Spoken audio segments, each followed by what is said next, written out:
Olá, muito bom dia para você. Estamos chegando com o SBT Meio-Dia, a partir de agora ao vivo para todo o estado. Bom dia, Maria Esther. Bom dia, Fernando. Bom dia para você que está em casa. O SBT Meio-Dia só começando com muita informação até 1h15 da tarde. Dia movimentado na capital. A Polícia Federal esteve na casa do governador Carlos Moisés da Silva. Investigação da compra dos respiradores.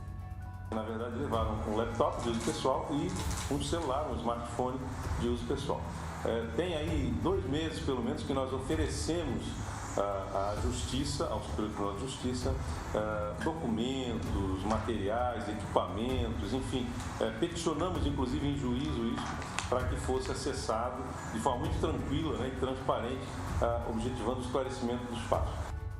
Essa foi a declaração do governador Carlos Moisés da Silva agora há pouco, logo após a Polícia Federal deixar a residência oficial do governo do estado. E você vai ver também, uma criança morreu de traumatismo craniano em Florianópolis. Agora a polícia descobriu que o pai foi quem matou. E o motivo? A bebê não dormia, então ele bateu com a cabecinha dela na parede. E ainda, helicópteros, motos aquáticas, automóveis de luxo, tudo isso estão entre os bens apreendidos pela Polícia Federal durante uma operação hoje pela manhã, aqui em Santa Catarina, em São Paulo e também no Paraná. O esquema que usava postos de combustíveis para lavagem de dinheiro do tráfico de drogas. Já, já. E hoje, 30 de setembro, é o dia do churrasqueiro. E nós temos um churras na nossa laje aqui do SBT. O Laércio Botega tá lá acompanhando tudinho e conta pra gente, Laércio, o que você vai aprontar daí hoje? Tem churras, né? Tem churrasinho, Maria Esther, olha só, a mesa tá pronta aqui, ó, para daqui a pouco a gente mostrar ao vivo, junto com o André Vargas, o churrasqueiro, como preparar um churrasco nesse dia de hoje. E vocês, é claro, aí de casa, e você, Maria Esther e Fernando, estão convidados para experimentar um churrasco que, olha, é daqui, perto do meio-dia, pensa na fome. Daqui a pouco a gente volta. Já deu água na boca aqui, Laércio Botega. E olha, hoje também tem bate-papo sobre rinite. Quem sofre com esse problema sabe que agora na primavera as crises alérgicas pioram bastante, né? Quem tem dúvida já pode participar também mandando aqui para o nosso WhatsApp. O nosso especialista responde ao vivo. Estamos no ar com o SBT Meio-Dia.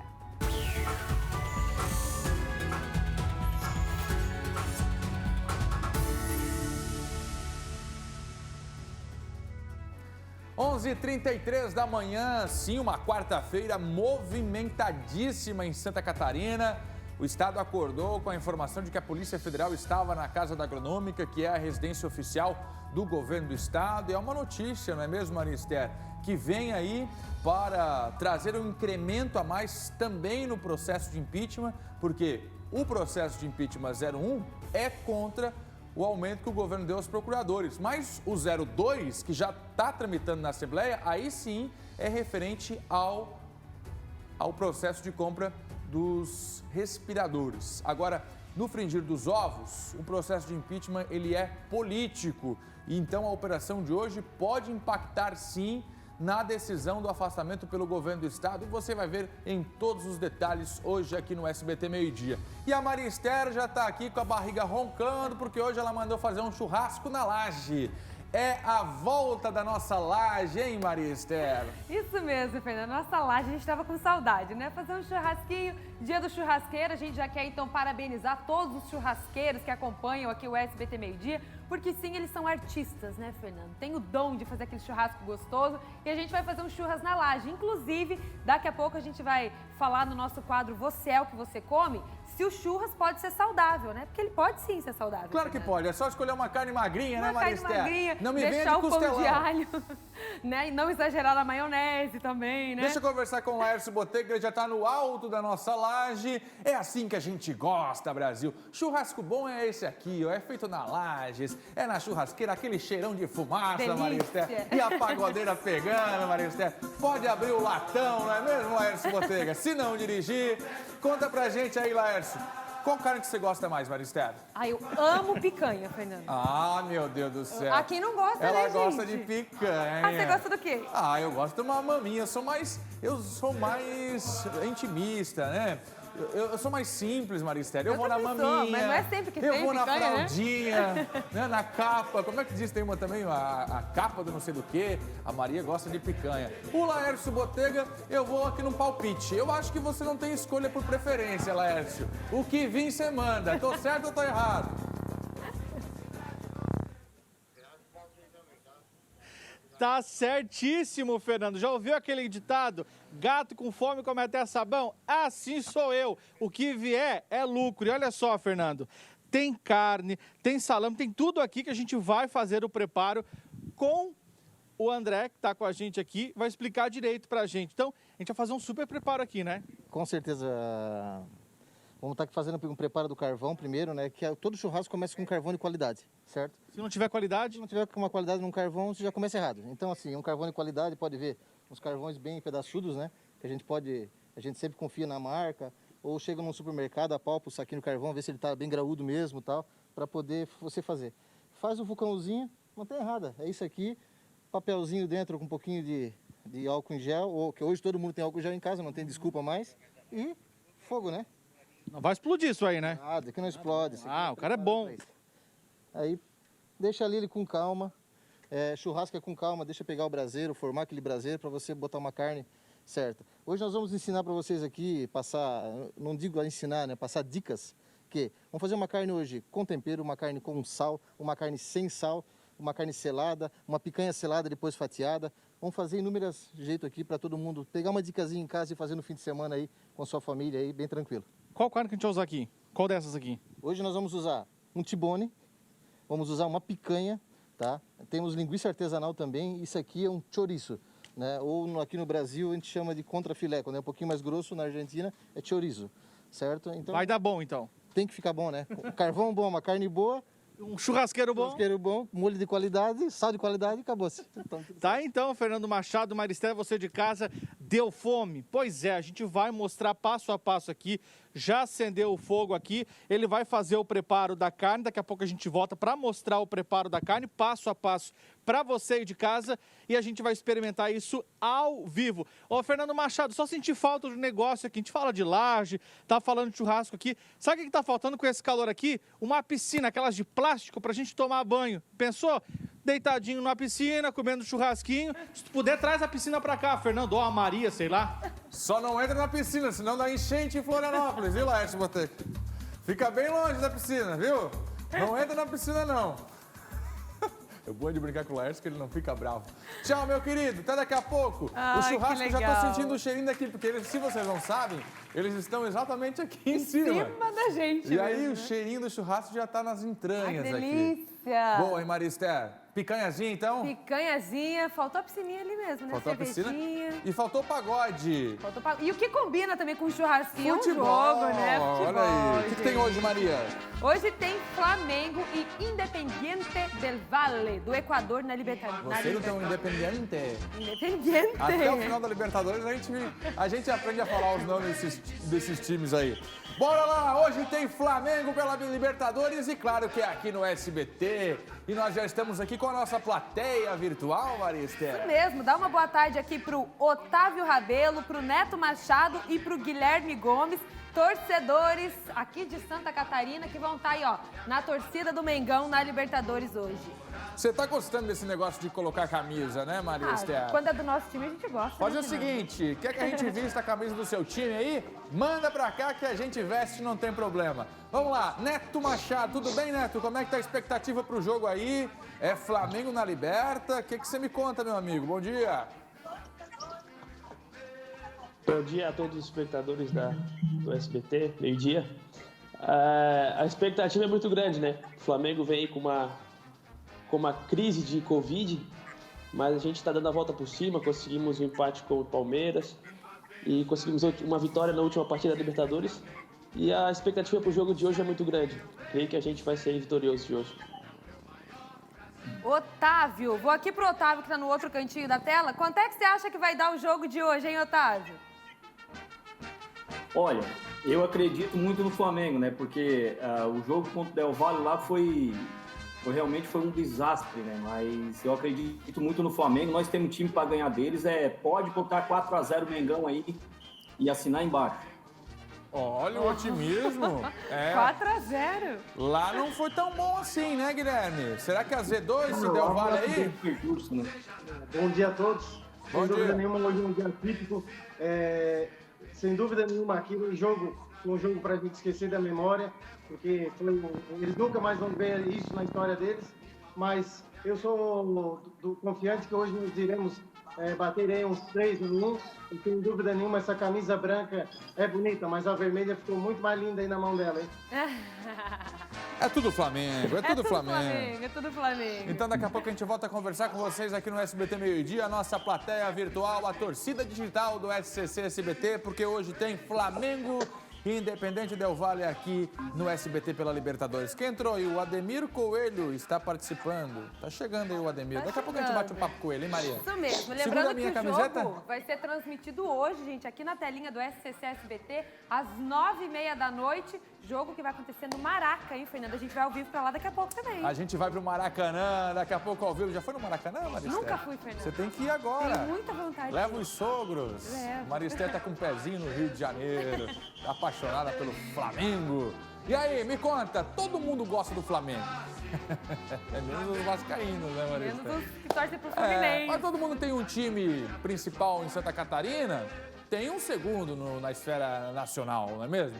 E para muita gente o Flamengo é talvez o segundo time ou talvez até mesmo o primeiro. Por isso hoje nós vamos mostrar tudo para você. Vamos ao vivo para o Maracanã, vamos para o Rio de Janeiro e 9h30 da noite tem Libertadores por aqui, Maristé. Isso mesmo, o pessoal pode participar com a gente aqui pelo WhatsApp também, falando aí da sua torcida, como é que tá em casa, os preparativos, tá fazendo aqueles churras também na expectativa do jogo? Já manda aqui pro nosso WhatsApp que a gente mostra tudo na tela do SBT. Seguimos com você, tem informação, pode segurar o hino do Flamengo, que daqui a pouco tem mais futebol, daqui a pouco também tem esta operação da Polícia Federal, a nossa reportagem acompanhando a situação na Casa da Agronômica e também no Centro Administrativo, operação da Polícia Federal. Olha, a gente vai mostrar hoje aqui no SBT Meio-Dia, daqui a pouquinho, o dilema que pacientes que tratam problemas psiquiátricos estão enfrentando aqui em Santa Catarina. Um medicamento bem importante está em falta. Imagina só o prejuízo que este problema está causando para esses pacientes. Dá só uma olhada. Há 6 anos, Paulo toma olanzapina, medicamento para tratamento da esquizofrenia que ele descobriu logo que veio morar em Santa Catarina. Mas há cerca de 3 meses, mãe e filho estão passando por um dilema. É que o medicamento que ele precisa tomar 2 vezes ao dia está em falta. Está muito agoniado e ele me deixa mal também, né? Está muito ruim, ele não tem condições de ficar, ele precisa desse remédio. Sem o tratamento, o paciente pode retornar a apresentar delírios, que são crenças irreais, alucinações, que é ouvir vozes, ou ver coisas. E isso tudo altera o comportamento, pode gerar comportamento agressivo, trazendo muito prejuízo para a convivência familiar. Eu já estou desesperada, sinceramente, porque não é fácil cuidar de pessoa que tem distúrbio mental, é muito difícil, é muito difícil. 11h43 da manhã, daqui a pouco a reportagem completa. Me conta, aí no seu postinho, na sua farmácia pública, está faltando algum remédio? Você faz algum tipo de tratamento que não está conseguindo pelo SUS, pela rede pública de saúde? Conta pra gente no WhatsApp do SBT Meio-Dia. Hoje nós vamos mostrar a falta desse medicamento específico para quem trata problemas psiquiátricos. Mas em outras regiões do estado, existe este remédio? Ou aí onde você mora também está faltando? Pode ser este ou outros remédios que estejam em falta por aí. Manda para cá se tiver problema, que a gente vai atrás da solução para a sua reclamação. Agora, preste atenção, Polícia Federal está, neste momento, já avaliando o que foi apreendido da residência oficial do governador Carlos Moisés da Silva. Nesta manhã, 6 horas da manhã, a Polícia Federal bate na porta da residência da Agronômica. A informação que a gente tem é que policiais, inclusive, tiveram que pular a cerca para acessar a residência onde mora Carlos Moisés da Silva. A investigação foi autorizada pelo Superior Tribunal de Justiça com relação à compra dos respiradores. Sabe quem acompanhou desde cedo? A Graziane Ubiari, que neste momento está lá na Casa da Agronômica. Qual a movimentação por aí? A gente já sabe que o governador acabou de conceder uma entrevista coletiva falando desta operação hoje pela manhã. Quais as últimas informações? Graziane Bialy traz para a gente. Bom dia. Bom dia, Fernando. Bom dia a todos. Como você bem explicou, né? A Polícia Federal, então, esteve aqui desde hoje cedo, desde as 6 da manhã.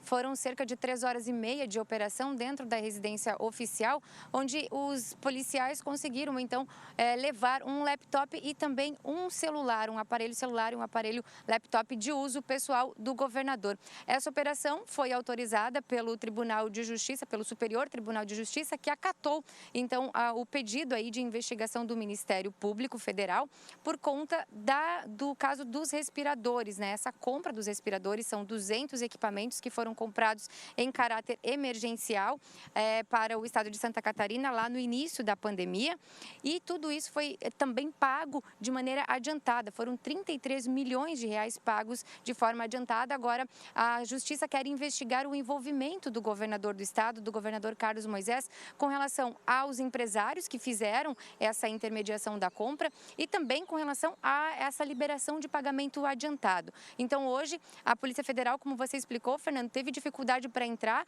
porque por volta das 6 horas da manhã eles tentaram entrar pelo portão que fica lá na Beira-Mar Norte, que é do lado da sede da PF mesmo e que também dá acesso aqui à Casa da Agronômica. Não tendo esse acesso liberado, 3 policiais chegaram a pular o muro e entraram a pé, e outras 2 viaturas então deram a volta aqui na quadra e entraram pela entrada, pelo portão principal de acesso aqui à Casa da Agronômica, onde permaneceram. Segundo o governador do estado, tiveram acesso a todas as partes da residência para que pudessem fazer então esse mandado de busca e apreensão, que também aconteceu em com outras 4 pessoas, né, com outras 4 pessoas investigadas que também podem estar envolvidas nesse crime, Fernando. E aí sim, o governador do estado nos concedeu uma entrevista coletiva e os detalhes eu trago daqui a pouquinho para vocês. Essa é Graziane Bialy. Pode deixar imagens para a gente lá da Casa da Agronômica. A Grazi está acompanhando tudo. Já já a gente vai mostrar a fala do governador Carlos Moisés da Silva. Você vê a movimentação, alguns veículos entrando e saindo. As viaturas da polícia não tinham a caracterização da Polícia Federal. Você está vendo aí as imagens de hoje pela manhã, né? A movimentação do entra e sai na Casa da Agronômica. A verdade é o seguinte: a Polícia Federal recebeu autorização para o segmento das investigações, e isso já era esperado pelo governo, inclusive foi motivo de assunto da nossa última conversa, eu com o Carlos Moisés da Silva, a entrevista que você assistiu aqui no SBT Meio-Dia. Eu questionei o que a Polícia Federal vai encontrar, governador, na nossa última conversa, quando, na ocasião, a Justiça autorizava as investigações contra o governador. Agora a gente vê aí a movimentação e o trabalho de investigação. Isso é natural, a polícia tem que investigar mesmo. Tem CPI na Assembleia, que já foi concluída com relatório, inclusive. Também tem força-tarefa e agora a investigação no âmbito da Polícia Federal. O que me chamou a atenção aqui é movimentação, claro que virou manchete no país inteiro, a Polícia Federal na casa do governador. Agora a polícia esteve lá, pulou o muro para fazer o cumprimento deste mandato. Os portões foram abertos e levaram um computador e um celular neste mandado de busca e apreensão. Todo esse aparato, essa repercussão que aconteceu, o resultado agora, segundo informações que vêm do governo, levaram um computador e um celular. Daqui a pouco a gente vai ter novas informações aqui no SBT Meio-Dia. Seguimos com você, obrigado pela companhia, até 1h15 da tarde. Você participa com a gente, daqui a pouco a sua opinião aqui na tela do SBT Meio-Dia. Você é o que você come. É o nosso quadro de todas as quartas-feiras aqui no SBT Meio-Dia, onde a gente avalia os alimentos. Será que a gente está comendo certo? Né? É mito ou é verdade? Vamos agora saber tudo sobre o churrasco. Sobre o churrasco, hoje é dia do churrasqueiro, então vamos falar sobre churrasco. Mais uma vez, Dani Dalpozo está com a gente aqui, nutricionista, para falar hoje daquela carninha, dos churros. A gente sabe que o perigo, na verdade, né, Dani, estão nos acompanhamentos, né, do que a gente come junto ali com o churrasco, a bebida, a cervejinha. Mas vamos lá, Dani, dá para ser saudável nos churras da galera? Bom dia para você. Bom dia, mais uma vez. O churrasco em si, ele não é o grande problema dessa refeição. Realmente, que nem tu falou, são os acompanhamentos, né? Às vezes a galera se empolga um pouco e daí entra o pão de alho, entra a maionese, entra o arroz, mais a cerveja, depois mais a sobremesa. Então, o churrasco, ele pode ser, sim, saudável se a gente conseguir equilibrar esses alimentos para não ficar um exagero de todos eles no teu prato. E quando acabar esse churrasco, tu ficar com aquela sensação, meu Deus, vou ter que abrir o zíper da calça porque parece que eu vou explodir. Agora, Dani, tem outra coisa também, outra curiosidade do churrasco, que é assim, o churrasco às vezes começa ali por 11 horas da manhã, começa a fazer o foguinho e ele vai terminar lá às 6 horas da tarde. Nesse período, a gente fica comendo, beliscando. É claro que você não chega ali e come tudo de uma vez, às vezes você vai comer um pouquinho mais e ficar durante todas essas horas. A cada horinha você vai lá, pega um pedacinho de carne, daqui a pouco uma saladinha. Ficar esse período, né, todo comendo, mesmo que seja pouco, pode ser prejudicial para a saúde também? Pode ser prejudicial, porque nesse momento tu não tá dando pro teu cérebro os sinais de saciedade. Então tu pega uma coisinha aqui, uma coisinha ali, e como tu fica horas comendo, tu acaba extrapolando muito as calorias. Então o ideal seria a gente parar, sentar, comer, analisar no prato essa composição, que daí sempre é o pedaço da carne, que é a tua proteína. Se tiver uma salada nesse churrasco, aí vai ficar sensacional. E daí escolher uma das opções, ou o pão de alho, ou arroz, ou a maionese, ou se quiser misturar, daí tem que ser um pouquinho só de cada um, não exagerar. Tá, ô Dani, agora é o seguinte, a gente estava falando das carnes que a gente mais gosta aqui no SBT Meio-Dia, né? Eu amo costela, amo picanha, e a gente sabe que essas carnes precisam daquela gordurinha, nem que seja só um pouquinho. Tá permitido comer um pouquinho daquela gordurinha? Se for um pouquinho, ali a gordura natural da carne, tudo bem. Mas aquela camada ao redor da carne, que tem, por exemplo, uma picanha, que é a carne que tu gosta, o ideal seria a gente deixar de lado realmente para não estar comendo demais. Até porque, por exemplo, a maionese, se ela for feita com óleo, tu tem muita gordura, tanto da maionese quanto desse churrasco, e daí tu tá extrapolando. Então, opta por uma coisa ou outra, e daí tem o equilíbrio desse prato. E quais as carnes que você mais indica para ter no churras, que dá para dizer que são as mais saudáveis, assim? Geralmente a mais saudável realmente, e entra no churrasco, é a alcatra. É a carne que mais combina, que a galera mais gosta, e dá pra gente estar equilibrando ali. Tá certo. E tem o franguinho também, né? O pessoal acaba colocando sempre um franguinho ali junto, uma asinha. O franguinho tá mais liberado também. O franguinho tá mais liberado. Também tá mais... É uma carne. E tem gente que ainda vai muito... Coloca até uns espetinhos de legumes junto com esse churrasco. Sei que os churrasqueiros acham que não combina. Mas, pra galera que tá querendo cuidar da alimentação, buscar esse equilíbrio, também seria uma opção para estar colocando nesse churrasco. Tá certo. Então, pra gente finalizar aqui agora o nosso Você é o que você come de hoje, nosso quadro de toda quarta-feira. Dani, você falou da indigestão. Tem gente que chega a abrir o zíper da calça no fim do churrasco e fala, meu Deus, eu tô explodindo, né? Comi demais. Tem alguma dica para combater essa má digestão? Enfim, o que você pode fazer no fim dos churras ou até durante os churras para evitar essa sensação ruim? Tem. O abacaxi, ele é tradicional nas churrascarias. Mas o abacaxi é um alimento que tem uma enzima que é bem digestiva, assim como o mamão.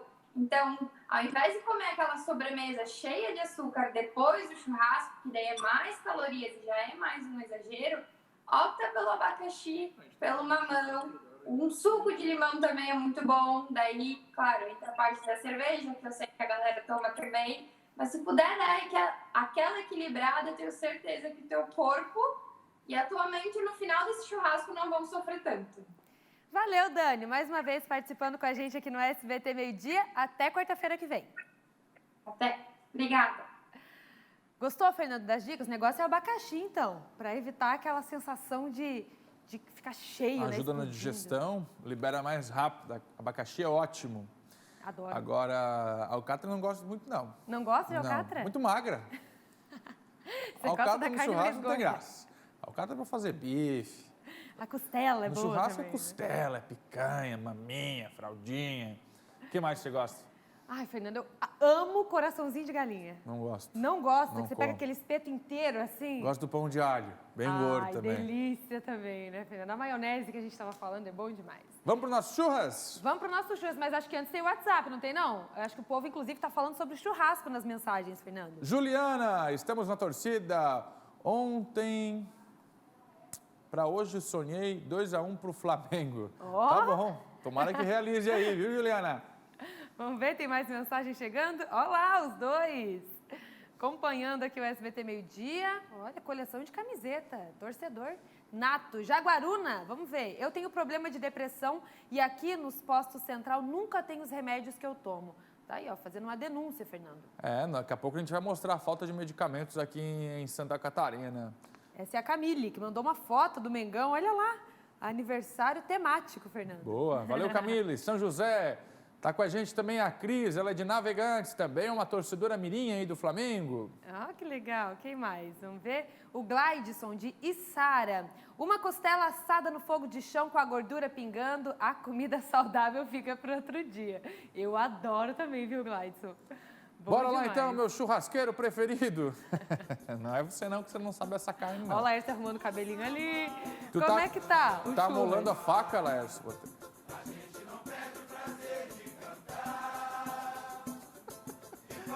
Pois então, Fernando Machado, Maristela, a gente está aqui na laje, continua aqui com o André Vargas. E a gente vai fazer agora o preparo da carne. São dois tipos, uma picanha e outra? Temos uma picanha aqui, um tibone. Essa picanha nós vamos selar ela, certo? Sem sal, sem nada, depois ali. Só vamos esperar o fogo dar uma baixadinha ali do nosso braseiro, tá no ponto certo. Mas o que nós vamos fazer? Vamos fazer uns losangos nela aqui, ó. Que é um cortinho na gordura, 1 milímetro aí no máximo, meio centímetro, tá? Que gordura, hein? Que gordura. A gordurinha amarela porque esse aqui com certeza é um boi criado a pasto. Então não tem um 100% confinamento. Aí ele cria essa gordurinha amarela, uma gordura mais saudável, né? Isso aí depois de assadinho. Não tem nem o que falar, né, Lércio? É para comer com a mão, aplaudir com o pé. Para comer, isso, exatamente. Então aqui a gente fez esses losangos aqui que é realmente para poder só a gordura mesmo assar, né? Sim. Na hora de selar, que nós vamos selar ela inteira. E o tempero? Esse aqui nós vamos fazer sem nada. Sem nada? Nós vamos selar para finalizar novamente depois. Esse aqui é um tibone, certo?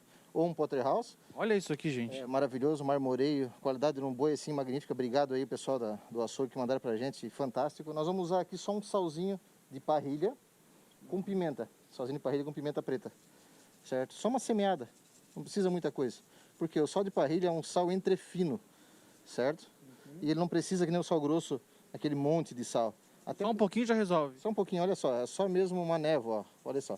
É o suficiente. Por quê? Menos sal, você consegue corrigir depois na hora de servir. Pô, não tá com muito sal, você pode depois jogar mais um pouquinho de sal. Porque às vezes tu coloca aquele sal grosso lá, um punhado de mão em cima da carne, fica até salgado demais, errou o ponto às vezes, né? Salgado, ela sela demais a carne, ela cria aquela película assim, onde não é bom. É gosto. Eu costumo dizer que o churrasco em si, ele não tem uma dica, a dica de cada um. Se você gosta daquela carne bem passada, bem selada, é o teu gosto. Então é isso aí. Mas a gente tenta passar umas dicas para você comer um churrasco de qualidade, um churrasco que tenha um gosto melhor, uma suculência, uma maciez, uma carne melhor. Então aqui ela vai ficar descansando um pouquinho, 5 minutinhos. A gente vai botar ela, finalizar, botar no fogo e vou amassar com calma ali, para depois a gente pegar e finalizar ela aqui na mesa. Tá certo. Então, Fernando Machado, Maristela, a gente vai colocar a carne para descansar, ela tá um pouquinho estressada, vai relaxar um pouquinho. Vou mostrar nele a carne aqui, ó. Os dois pedaços que a gente vai colocar daqui a pouco para assar. E depois a gente volta mostrando a carne já lá na churrasqueira, porque no final do SBT Meio a gente vai provar isso aqui ao vivo. Fernando, tá me dando uma fome. Vou te contar, rapaz. Mas acabou de chegar a informação pra gente aqui, Laércio, que você não vai poder comer. Essa carne aí você não vai poder comer não, tá? Nossa, que sacanagem, né, Laércio? Acabaram de me informar Senti aqui. o cheirinho ali. Gente, olha, a hora que acabar o SBT Meio-Dia, eu vou subir aí pra comer e experimentar essa carne também, Laércio. Como é que tá o tição? Deixa eu ver o tição aí. Aquele carvãozão que ele botou, eu falei, vai demorar um século pra pegar esse fogo aí. Será? Pede pro Nereuzinho mostrar pra gente. Não, já tá ali, rapaz. Isso aí é churrasqueiro, Fernando, profissional, entendeu? Os caras sabem o que eles estão fazendo. Lá em casa eu tive que comprar uns negocinhos redondos assim que bota na churrasqueira pra acender, porque não tinha jeito de eu fazer. O acendedor? Aí você pega um pedaço de caderno e fica assim assoprando, e traz o ventilador, né? Tampa de panela. Fernando, eu tenho churrasqueira em casa, você acredita que eu nunca fiz churrasco que eu não sei? Não sabe fazer? Não sei. Tenta. Eu acho bonito, acho lindo, mas nunca fiz. Tenta. Quando tiver bem pretinha, tá pronto. Já já a gente volta para a Laje do SBT Meio-Dia. Tchau pra Laje. Gostei dessa, Jéssica. Tchau pra Laje. Daqui a pouco a gente volta aqui com outras informações. Vai participando aqui. A sua opinião já aqui na interatividade do SBT Meio-Dia. Daqui a pouco a gente vai pro Rio de Janeiro? Daqui a pouco a gente vai pro Rio de Janeiro, Marista. Maracanã, daqui a pouquinho. Você tá bem, hein, Marista? Ao vivo, olha aí, ó. Agora a gente vai ao vivo, mas é para Blumenau, porque a Polícia Federal cumpriu mandados de busca e apreensão também em Balneário Camboriú. No início da manhã de hoje, a operação é contra crimes de lavagem de dinheiro em todo o Brasil, inclusive dinheiro que vem do tráfico de drogas. É isso mesmo, Estevão Limana? O que a Polícia Federal encontrou aí? Bom dia. Bom dia, Fernando. Bom dia, Maria Esther. Bom dia para todos que nos assistem. É isso mesmo, uma operação, então, da Polícia Federal foi deflagrada no início desta quarta-feira, da manhã de hoje, então, para desarticular, então, este esquema de lavagem de dinheiro do tráfico de drogas feito por meio de postos e uma distribuidora de combustíveis que tem alvo, então, aqui em Santa Catarina, a cidade de Balneário Camboriú, no litoral norte catarinense. Conforme a Polícia Federal, foi cumprido mandados em apartamentos de luxos e em empresas. A operação ocorre aqui em Balneário Camboriú, mas o centro dela ocorre em São Paulo e no Paraná. Ao todo, foram expedidos pela 6ª Vara Criminal Federal da Vara de São Paulo 13 mandados de prisão preventiva e 43 mandados de busca e apreensão. A principal suspeita é que este esquema tenha movimentado ao menos 30 bilhões de reais. Entre os alvos estão empresários do setor de combustíveis e mais de 70 empresas são investigadas. De acordo com essa investigação da Polícia Federal, Fernando, o principal alvo da operação é um homem conhecido como Alemão. Ele teria, então, a família dele seria dona de cerca de 50 postos de combustíveis. As investigações também apontam que há o envolvimento dele com a morte de um dos líderes de uma organização criminosa. A Polícia Federal, então, fez essas buscas e apreensões na cidade de Balneário Camboriú durante a manhã de hoje. De acordo com a PF, 20 pessoas foram indiciadas e vão responder pelos crimes de organização criminosa e lavagem de dinheiro. E a gente segue acompanhando, então, toda essa história aqui de perto na cidade de Balneário Camboriú. Fernando. Valeu, Estevão. Muito obrigado pela participação. Olha só, Estevão Limana trazendo para a gente, então, grande operação. Lavagem de dinheiro, motos aquáticas, carros de luxo, tudo isso foi apreendido pela Polícia Federal hoje pela manhã em Balneário Camboriú. Estevão Limana está ao vivo com a gente em Blumenau, trazendo todas as informações da região do Vale, Balneário Camboriú, Itajaí, Blumenau. Você se assiste aqui e conversa todos os dias com o Estevão Limana, que está aí, nosso representante na sua região. Pesquisadores da UFSC divulgam dados preliminares sobre o uso da vacina tríplice viral contra o Covid-19. Isso mesmo, os primeiros resultados do estudo do uso aqui em Santa Catarina mostram redução dos sintomas da doença para quem recebeu a vacina. A repórter Carolina Fernandes tem mais informações sobre essa pesquisa. Bom dia, Carol. Oi, Maria Esther, oi, Fernando, bom dia para vocês, bom dia a todos. Olha, pesquisa 100%, então, catarinense, única do Brasil que está realizando essa pesquisa nessa linha. Olha, 83% dos voluntários, então, que tomaram a vacina tríplice viral, que participaram do estudo, ficaram assintomáticos, 83% desses estudos. A gente está aqui com o coordenador do projeto, doutor Edson Fredrizi. Professor, o que aconteceu? Como é que está sendo esse estudo? Desde agosto, então, vocês estão já pesquisando resultados preliminares bem positivos para a gente, né? Bom dia. Bom dia. A gente está fazendo esse estudo aqui na universidade, no Hospital Universitário, desde agosto. O objetivo dele era a gente ver uma vacina que já estaria no nosso mercado, como essa tríplice viral, que pudesse nos dar uma proteção, pelo menos momentânea, contra a Covid-19, até a gente ter a vacina específica, provavelmente para o ano que vem. Nós já tínhamos uma ideia de que nós pudéssemos ter dois desfechos dessa pesquisa. Um que seria a prevenção da infecção, quando nós vamos comparar com placebo, e outro uma diminuição da severidade da doença, uma vez que essa medicação poderia diminuir a carga viral do coronavírus e aí diminuir também os sintomas.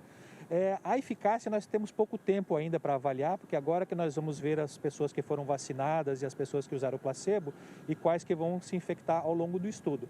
Mas o que nós observamos foi a nossa primeira hipótese, de que provavelmente nós poderíamos diminuir a severidade da doença com o uso dessa vacina. E o que nós observamos foi isso mesmo. Os pacientes que entraram no estudo estavam contaminados com o exame PCR positivo, eles permaneceram assintomáticos em 83% do grupo que recebeu a vacina. Enquanto que o grupo que recebeu o placebo, que é uma substância inerte, isso caiu para 50%. Então isso nos dá essa ideia de que provavelmente essa vacina pode melhorar o nosso sistema imunológico e prevenir a evolução da doença. Positivo, então, para todo mundo, né? Saber que essa vacina funciona não só para as doenças que já previne, mas também para a Covid-19, então... Exatamente.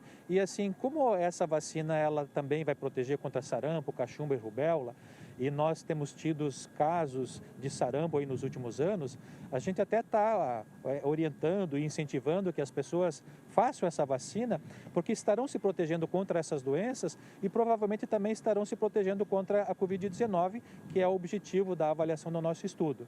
Vai ter agora uma campanha de multivacinação nos próximos dias, então o que nós orientamos é que as pessoas sim, façam essa vacina, ela é bastante segura, vai prevenir contra essas doenças, que é o objetivo da vacina, principalmente para o sarampo, e que também provavelmente vai estar ajudando contra a Covid-19. E os próximos passos agora da pesquisa, como é que vai ser, quando é que de fato a gente vai ter resultados concretos aí para a gente poder, quem sabe, já, sei lá, medicar, enfim, indicar essa vacina também comprovadamente para a Covid. Exato. Então, o nosso próximo passo agora é avaliar a prevenção, né? Mostrar que a vacina previne contra a Covid-19.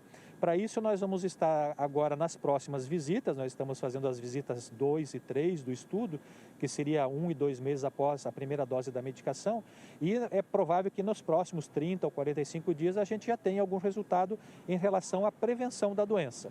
Isso demora um pouquinho mais, porque nós precisamos ter um número de pessoas infectadas para nós podermos comparar as que usaram o placebo e a vacina. Então, nosso próximo passo é isso aí, é comprovar que ela realmente possa prevenir essa infecção, pelo menos por um tempo, até que a gente tenha a vacina específica para o coronavírus. Muito obrigada, doutor. Tá aí, Fernando, Maria Esther, o caminho é esse, né? Pesquisar, saber o que funciona, o que não funciona, e a gente já tem resultados muito positivos saindo aqui mesmo da Universidade Federal de Santa Catarina. Volto com vocês aí no estúdio. Que notícia boa, Carolina Fernandes. É tão bom a gente mostrar, né, os avanços, principalmente quando são feitos aqui no nosso estado, na Universidade Federal de Santa Catarina. Notícia boa, então, com relação à vacina tríplice viral. Carol, muito obrigada, viu, pela sua participação aqui, por trazer essas boas notícias. Legal, né, Fernando? Muito bom. A gente mostrou aqui, Maria Esther, quando o início da pesquisa foi startado, né, quando a pesquisa começou a ser feita na Universidade Federal de Santa Catarina. O que é? Fernando, está curando o coronavírus? Não, não é isso. O que a vacina está fazendo, segundo já esse relatório da pesquisa? Pegaram a vacina tríplice viral, aplicaram numa quantidade X de pessoas e pegaram placebo, que é uma substância que não... inerte, né? Não tem efeito nenhum, na mesma quantidade. Onde tinha a vacina... Os pacientes que já estavam com coronavírus, 83% se mantiveram sem sintomas. Assintomáticos. Onde o grupo que recebeu o placebo, ou seja, que não recebeu a vacina, esse número foi menor. Mais pessoas apresentaram sintomas. Então, pode ser uma evolução para que o corpo até mesmo crie anticorpos e tudo mais e consiga ser mais resistente à doença. Bom demais, hein? Bom demais. Que bom a gente mostrar, né, isso aqui no SBT Meio Dia. A Polícia Civil segue procurando o responsável por abandonar uma criança recém-nascida às margens da SC 157, lá no oeste do estado. O caso aconteceu na semana passada. Uma mulher que mora próximo ao local onde a bebê foi deixada foi quem encontrou a criança. A repórter Vanessa Presoto tem mais informações. Olá, é isso mesmo. A Polícia Civil de Quilombo segue investigando o caso. O delegado responsável disse que o bebê já passou por um exame de DNA e que algumas suspeitas estão sendo investigadas. O delegado disse que agora aguarda o laudo do Instituto Geral de Perícias para localizar os pais da criança. Segundo o Conselho Tutelar da cidade, o bebê está bem e está aos cuidados da Casa Lar de Quilombo. O caso aconteceu na terça-feira da semana passada, às margens da SC 157, na linha Merlo, interior de Quilombo. A criança, ela foi encontrada enrolada em um pano e ela ainda estava com a placenta e o cordão umbilical enrolado ao corpo. Voltamos com vocês aí no estúdio. Vanessa Presoto trazendo para a gente os detalhes. Por sorte, a criança está bem. Daqui a pouco a gente vai falar de rinite aqui no SBT Meio-Dia. Você vive espirrando? Já, já. Porque agora é hora do futebol, é hora de Libertadores da América aqui no MD, hein, Maria Esther? Pois é, ontem teve time brasileiro em campo pela Copa Libertadores da América. Vamos conferir como é que foram os resultados? O Grêmio enfrentou na noite dessa terça-feira a Universidade Católica do Chile pela 5ª rodada da Copa Conmebol Libertadores na Arena do Grêmio em Porto Alegre. O resultado foi 2-0 para o time da casa, garantindo passe para a próxima fase em primeiro lugar do Grupo E. O primeiro gol foi logo no início do segundo tempo pelo atacante PP.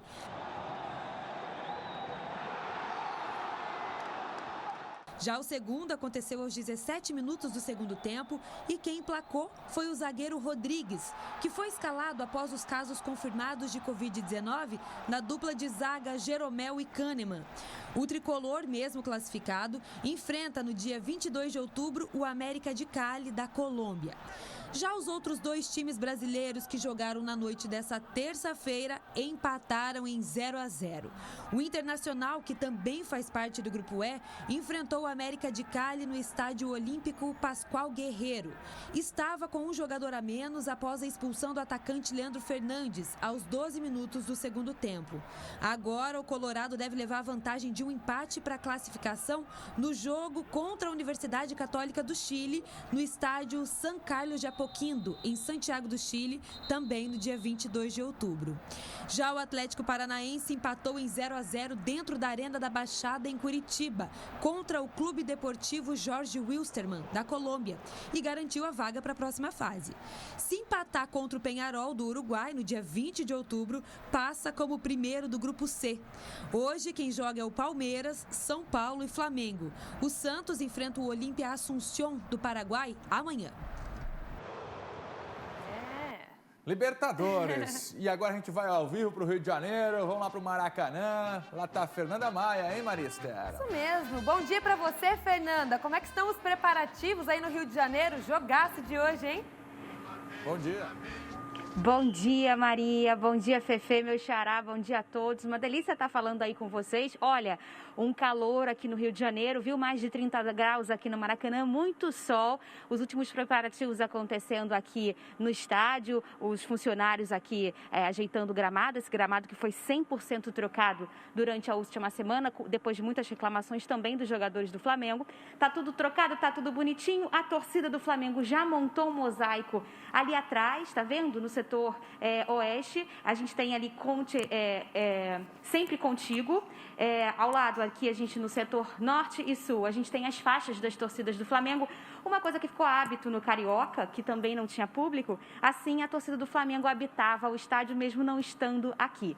O jogo de logo mais promete. Por quê? O Flamengo tem retorno de 9 jogadores que testaram positivo no último jogo, né?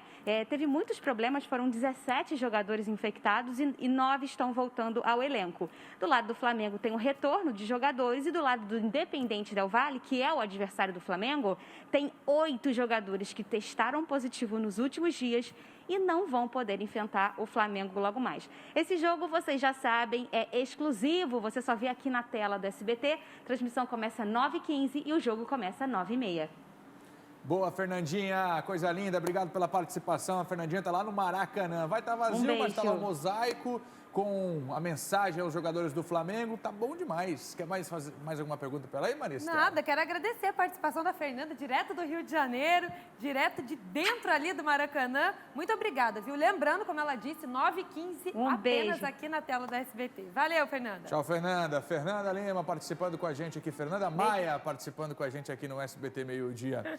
Voltamos a falar da operação da Polícia Federal hoje na residência oficial do governador Carlos Moisés da Silva. Hoje pela manhã, a Graziano Biali já trouxe para a gente aqui os detalhes de como foi essa movimentação. Agora a gente vai entender com a Grazi qual foi a declaração do governador Carlos Moisés depois que a Polícia Federal deixou a residência oficial. O que disse, hein, Graziano Biali, Carlos Moisés da Silva sobre esta investida da Polícia Federal no caso dos respiradores? Contigo. Pois é, Fernando, nós conversamos então aqui em coletiva com o governador e ele abriu a coletiva já dizendo que essa busca, né, da Polícia Federal, ela foi desnecessária e injustificada. Isso porque, segundo ele, lá no dia 1º de julho, ele teria oferecido à Justiça todo esse equipamento, acesso aqui à casa, para que eles tivessem, então, possibilidade de fazer a investigação antes mesmo de ter a determinação aí do Tribunal de Justiça, né, do Superior Tribunal de Justiça. Então, a gente acompanhou toda essa coletiva. Além disso, ele falou também que não tem provas a respeito do envolvimento dele. Afinal de contas, o Ministério Público Federal e a Procuradoria-Geral da República alegam que essa investigação e esses documentos, né, essa busca, esse mandado de busca e apreensão se faz necessário para analisar se há ou não algum tipo de ligação entre o governador do estado e os empresários que fizeram aí esse processo de compra dos respiradores. São os 200 respiradores comprados de forma emergencial ao valor de 33 milhões de reais e que também foi pago antecipadamente, antes mesmo dos equipamentos chegarem ao estado. Inclusive, então, o governador também está sendo investigado para verificar se ele tem envolvimento com a autorização desse pagamento antecipado. E ele afirmou hoje em coletiva, que nenhuma prova será encontrada porque, de fato, ele não tem nenhum envolvimento. Inclusive, ele nem participa desses processos de licitações. O governador falou também, Fernando, a respeito dessa situação com relação ao impeachment. Afinal de contas, ele responde também ao impeachment, né, está correndo na Alesc, a CPI, sobre o caso dos respiradores. Mas que ele, nesse momento, ele diz que uma coisa não tem nada a ver com a outra. Vamos ouvir agora o que o governador falou, então, em coletiva. O que houve hoje aqui na residência oficial do governador, na nossa avaliação, é uma busca e apreensão desnecessária e injustificada, porque tem cerca de 2 meses que nós oferecemos, inclusive, competição em juízo no STJ. No dia 1º de julho, oferecemos muito mais do que foi levado hoje aqui da casa, que na verdade levaram um laptop de uso pessoal e um celular, um smartphone de uso pessoal. Tem aí 2 meses, pelo menos, que nós oferecemos à Justiça, ao Superior Tribunal de Justiça, documentos, materiais, equipamentos, enfim, peticionamos inclusive em juízo isso para que fosse acessado de forma muito tranquila, né, e transparente, objetivando o esclarecimento dos fatos. Na nossa avaliação não há nenhum fato novo que motive essa busca e apreensão e a gente continua acreditando na Justiça e à disposição da Justiça, obviamente, para fornecer qualquer outro esclarecimento necessário. Meu celular é o mesmo que eu uso desde o ano passado, 2019, 2020, o aparelho continua o mesmo, estava à disposição da Justiça, peticionei à Justiça, inclusive, dizendo aqui está o equipamento, até porque nós sabemos exatamente a lisura com a qual nós comandamos o Estado de Santa Catarina, nós estamos à frente do Estado. Isso já foi ofertado tem pelo menos 2 meses, dia 1º de julho. Foi uma operação muito tranquila, sem nenhum contratempo, na minha avaliação, e foi franqueado acesso a todos os ambientes, documentos, máquinas, computadores, e existem vários equipamentos eletrônicos aqui, várias máquinas, vários laptops, vários HDs, enfim, e eles se deram por satisfeitos apenas levando o laptop de uso pessoal e um celular do governador que tem há mais de 2 meses peticionamos, colocando à disposição da Justiça. Bom, como vocês acompanharam, então, o governador explicou que foi levado apenas um laptop e um celular de uso pessoal e que o acesso à casa, em todos os cômodos, foi aberto para que os policiais pudessem realizar a operação e, de fato, eles tiveram acesso a outros documentos, mas acabaram levando somente esses 2 equipamentos. O governador ainda afirmou, Fernando, que esse momento da investigação serve como um fortalecimento, né, um esclarecimento da verdade para que a população tome conhecimento de fato que ele não está envolvido nesse caso dos respiradores. A gente permanece aqui na Casa da Agronômica, movimento bem tranquilo ainda aqui, apenas o entra e sai de carros de assessores, de secretários, né, do governo do estado e também dos advogados que estão acompanhando toda essa situação por aqui e a gente continua aqui também. Fernando, eu volto com você.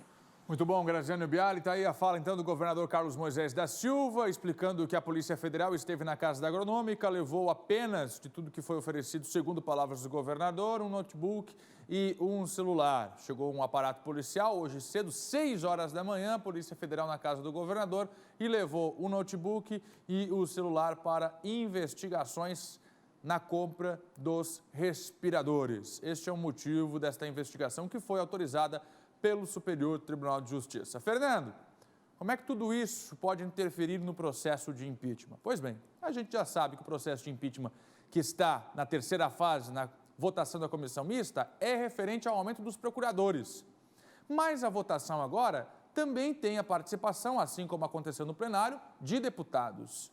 E pode sim sofrer uma interferência política com o desgaste provocado agora também por conta desta operação e de todos os outros momentos já vividos contra governador e vice aqui em Santa Catarina. Mas já, Cláudio Prisco Paraíso vai fazer uma análise do que representa essa operação de hoje, se a Polícia Federal realmente esteve na casa para buscar apenas um computador e um notebook e se existia a necessidade da operação de hoje pela manhã. Nós vamos mostrar para você já no comentário de Cláudio Prisco Paraíso. E principalmente a pergunta, como fica a situação de Carlos Moisés a partir de agora. Agora, dá só uma olhada nesta situação. Pacientes que tratam doenças psiquiátricas, como a esquizofrenia, estão sem ter acesso a um medicamento que é utilizado no tratamento. E agora, esses pacientes estão reivindicando para que o Ministério da Saúde encaminhe esses produtos, esses medicamentos para os municípios. A gente está falando de um caso específico de Florianópolis, onde um jovem, ele utiliza este medicamento para esquizofrenia e não está recebendo do poder público há semanas. Há cerca de 3 meses não acontece este envio do medicamento da saúde pública para o jovem. E a mãe está completamente desesperada. É o que a gente vai mostrar agora na reportagem de Laércio Botega. Há 6 anos, Paulo toma olanzapina, medicamento para tratamento da esquizofrenia que ele descobriu logo que veio morar em Santa Catarina. A mãe teve que viajar para cá para ajudar o filho no tratamento. Ele surtou, fugia de casa, ele ficava desaparecido, a gente ficava atrás dele. E eu internei, eu resolvi que não era normal, internei no IPQ.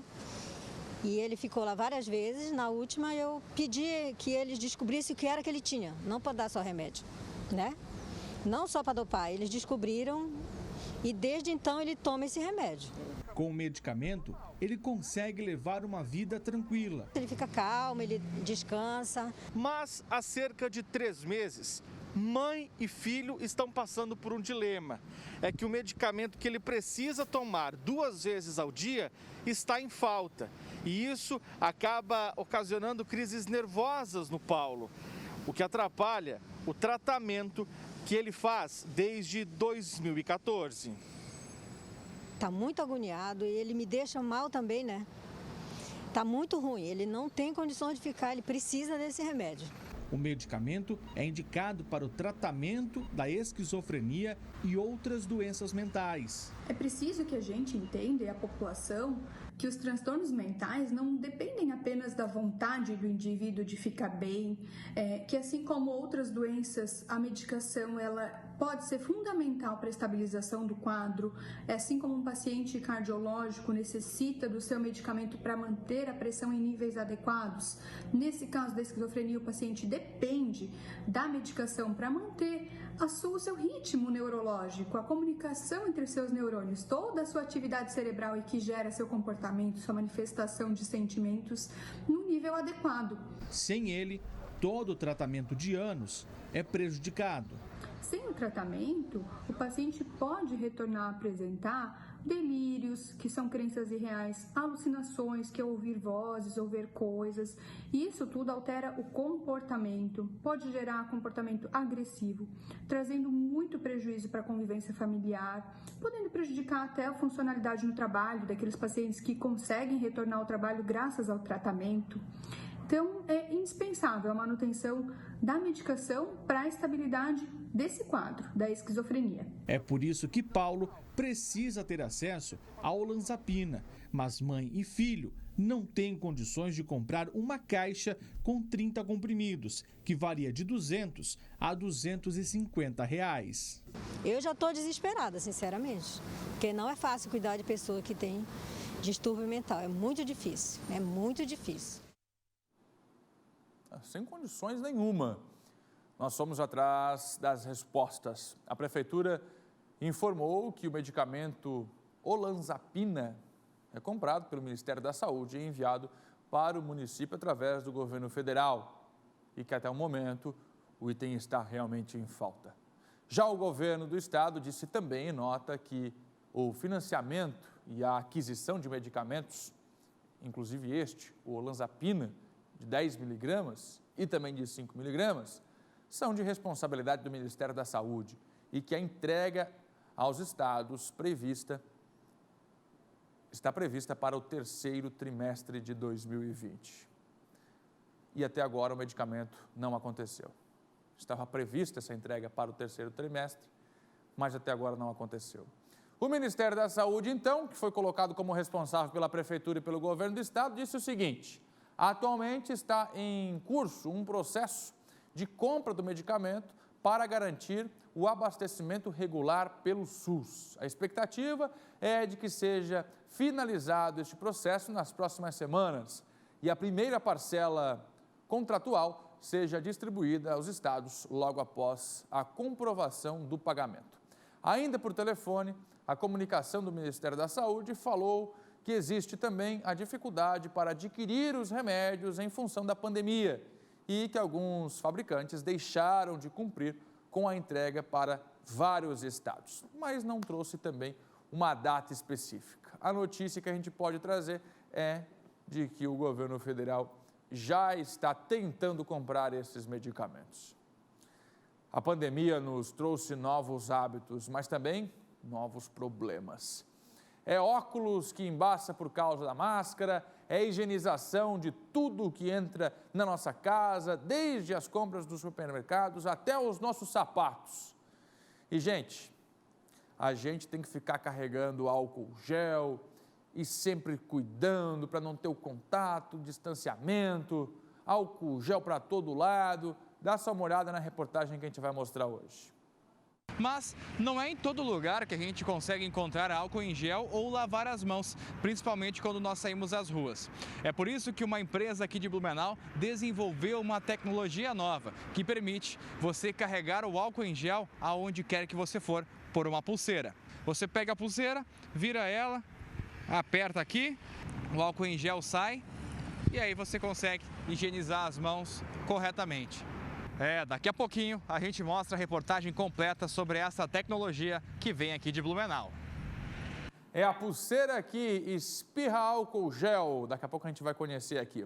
Olha, comitê estratégico criado para discutir o retorno das aulas presenciais em Florianópolis já tem uma nova reunião marcada. A primeira foi na tarde desta terça-feira. Quem acompanhou foi a repórter Carolina Fernandes, que vai trazer para a gente agora os detalhes. O que foi decidido nessa reunião? A pergunta é o seguinte: as aulas vão voltar no dia 13?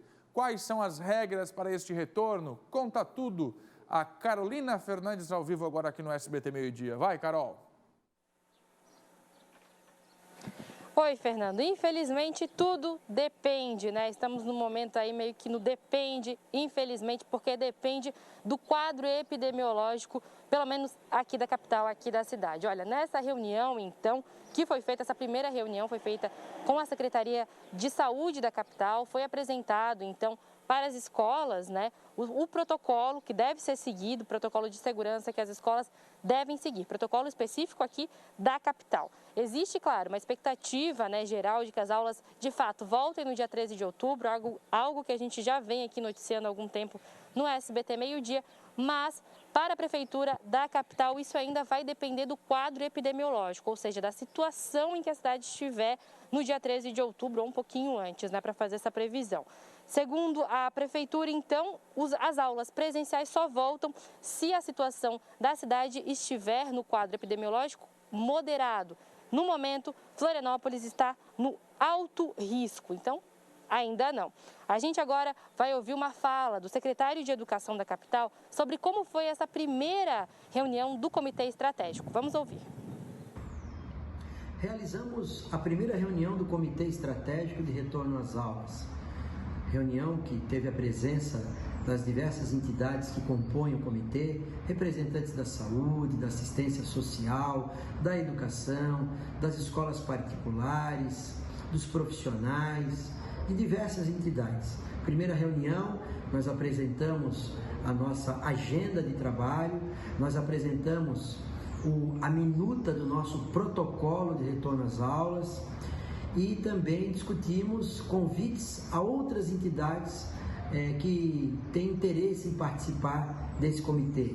Foi aprovado a participação do Ministério Público, da Associação de Pais das Escolas Particulares, da Defesa Civil e sexta-feira teremos mais uma reunião onde nós vamos discutir e aprovar a minuta do protocolo. E essa próxima reunião vai acontecer ainda essa semana, na sexta-feira. E lembrando, né, que as escolas só vão poder reabrir depois que um protocolo de segurança for enviado para a prefeitura, ele vai ser validado, aprovado pela prefeitura. E esse protocolo de segurança das escolas deve seguir, então, esse protocolo que foi desenvolvido no município e também protocolos aí do plano de contingência estadual. Só assim, então, aqui, pelo menos no município de Florianópolis, as aulas presenciais vão poder voltar. Mas ainda não temos uma data, vamos esperar para o que será decidido, então, o que será divulgado na próxima sexta-feira, nesse segundo encontro do grupo, né, estratégico que está de olho na volta às aulas. Fernando. Boa, Carolina. Carolina Fernandes, os pais precisam saber. A prefeitura, integrantes deste comitê estão discutindo como vai ser essa volta às aulas, se tem segurança, se existem condições para isso. Esse grupo está discutindo agora. Os pais precisam saber, mas as aulas não voltam. Sem previsão de retorno nas aulas Rede Municipal de Florianópolis, por enquanto.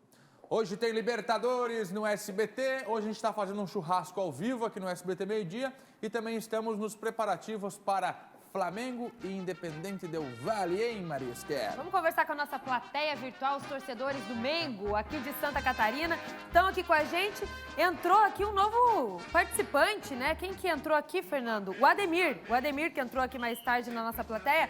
Ademir, o pessoal aí já estava falando que vai dar 4-0 para o Flamengo. Quanto você acha que vai dar esse jogo de hoje? Olha, eu estou torcendo muito para um 5-0, para dar o troco para eles ver que o nosso Mengão não é fraco, não é? Nós torcemos e vamos ganhar de 5-0, é o meu palpite. 5-0, então aumentando, hein, Fernando? Precisa, né? Precisa mesmo, depois do resultado de lá. E aí, Guilherme Gomes? Precisando. Olha, qual vai ser a estratégia do Flamengo aí para fazer diferente dessa vez? O Flamengo ganha, todo é comentado. O Flamengo perde, é comentado. Enfim, todos vivem de Flamengo. E mais uma vez, eu já disse aqui em off e falo aqui para todos vocês. SBT, em dia de Libertadores, é SBT. Somos brasileiros, torcedores flamenguistas. Hoje é vitória 3-1. Vou falar aqui com o Otávio, porque a gente sabe que vocês perderam deles de 5-0, né? Agora a gente quer também a revanche. Agora, Otávio, tem alguma tradição que você faz aí na sua casa para assistir aos jogos? O que você faz aí, enfim, para aumentar a chance de ganhar e que você fica na torcida? Sempre fizemos um churrasco, né? Isso não tenha dúvida, né? E sempre contamos com a vitória, mas eu ainda fico com 4-0, sim. O Ademir ali quer os 5-0, eu também quero 5, 6, o que der, né? Mas eu fico com 4-0 e eu acho que também 6-0 já tá muito bom. Mas eu quero 4-0. Tá, e a gente sabe que os dois estão com 9 pontos ali, né? Em cima da tabela ali no grupo de vocês, mas a vitória agora é importante, né, Fernando? Tem que ganhar, não tem jeito. Deixa eu ver quem tá mais aqui. O Ademir que entrou agora, tá todo empolgado. E aí, Ademir, qual vai ser a sua fezinha de hoje pro Flamengo ganhar esse jogo? Quero ver. Nossa, a gente tem muita fé, sempre tem, né? Aqui o ritual nosso é com a camisa do Flamengão aqui, ó, da Flapoá, o nosso consulado de Itapoá aqui na Santa Catarina. e torcendo cada vez mais, com uma carninha, fazer um churrasco, torcendo pelo Flamengo, e hoje, com certeza, nós saímos classificados. Tá bom, então. É a torcida do Flamengo aqui participando com a gente. O Guilherme, o Ademir, também tá com a gente o Neto aqui meio travadinho, mas tá ali. Mas tá aqui. O Otávio Schmidt. O Otávio já falou, né? O Otávio falou. Então tá bom. Bom jogo pra vocês aí no SBT, hein? Não esquecem, hein? Obrigado. SBT sempre. Isso mesmo, 9h30 aqui na tela do SBT, Flamengo Independente del Valle. Libertadores. Vamos aqui então, Fernando, para as nossas mensagens. O Macedo de Blumenau está participando. O Flamengo vai precisar de Jesus para ganhar hoje. O Jesus, né? Foi-se, vamos lá. Não está mais. Aline de Joinville. Costela com aquela gordurinha, maionese e farofa. Tudo de bom na vida. Boa, Aline, obrigado. A Márcia, nós estamos sempre acompanhando o SBT Meio-Dia. Adoro churrasco com carnes vermelhas, costela, mas agora só frango sem pele e uma boa salada verde. Ai, a Márcia tá na dieta, legal. Tá na dietinha, ó. Maria e Cauã de Joinville. Mãe e filho, estão de Flamengo. O Robert de Palhoça, hoje o Flamengo vai dar o troco. E nada como um churrasco para acompanhar o jogo. Manda um abraço pro meu irmão Betinho de Forquilinha. É o aniversário dele hoje. Alô, Betinho, parabéns. Parabéns, Betinho. Legal. A família Silva de Blumenau, todo mundo ali já preparado para assistir o Mengão hoje. Isso aí, todo mundo na torcida. Vamos pro nosso churrasco então, Fernando? Quero ver. Laércio Botega. Laércio Botega tá admirando a picanha. Tá namorando a carne ali. Só olha porque você não vai comer, hein? Ah, Fernando Machado, tô aqui só namorando com essa picanha aqui que tá praticamente pronta pra gente comer, só que eu tenho que esperar vocês aqui e as outras carnes que estão assando aqui, que o André tá colocando pra gente ali, tá terminando. André, aquela ali tá praticamente pronta e aquelas ali estão quase ficando no ponto. Então, a picanha foi selada, né, como eu te falei, depois nós vamos fatiar ela e vamos pegar, finalizar ela na grelha para poder o ponto que a gente quer. Aqui os dois tibones já estão praticamente finalizando já, para a gente depois cortar ao vivo aqui, mostrar para o pessoal. Nós temos um com sal e outro sem sal, como eu falei. E hoje ele está viradinho. Por que ele está em pé? Porque como tem o osso ali, o calor pega no osso, automaticamente ele sobe durante aqui, ó, e mantém quente o meio, a extremidade da carne. Então esse tibone logo logo já está daquele jeito. E para um bom churrasco sempre que tem que ter aquele aperitivo. O que nós temos de aperitivo hoje? Com certeza uma linguiça lá do pessoal também da Casa de Carne, que essa aqui é pernil com provolone, que eles mandaram pra gente, uma linguiça artesanal, sem corante, sem conservante, muito maravilhosa. Olha o ponto dessa linguiça. Eu tô olhando o ponto, mas eu quero sentir o sabor. Eu vou aqui tirar a máscara rapidamente, Fernando Machado, vocês que me perdoem, que eu vou provar. Aqui, Nery, vamos mostrar agora aqui, ó, olha só. Aqui, ó, desce direitinho. Que delícia. Só combina com qualquer molho, um molho barbecue sauce ou um chimichurri. Eu vou pegar o barbecue aqui, vou pegar um pedacinho. Olha só, Fernando Machado, Maristé, você que está em casa, está com fome? Eu também tô e vou experimentar. Muito bom. Boa. Realmente, uma linguiça artesanal deles lá, fantástica. Eles mandaram 3 sabores pra gente. Tem uma aí com goiabada para finalizar aquele docinho, né? Então, realmente, é muito boa a carne lá do pessoal da Prude lá que mandou pra gente, a linguiça.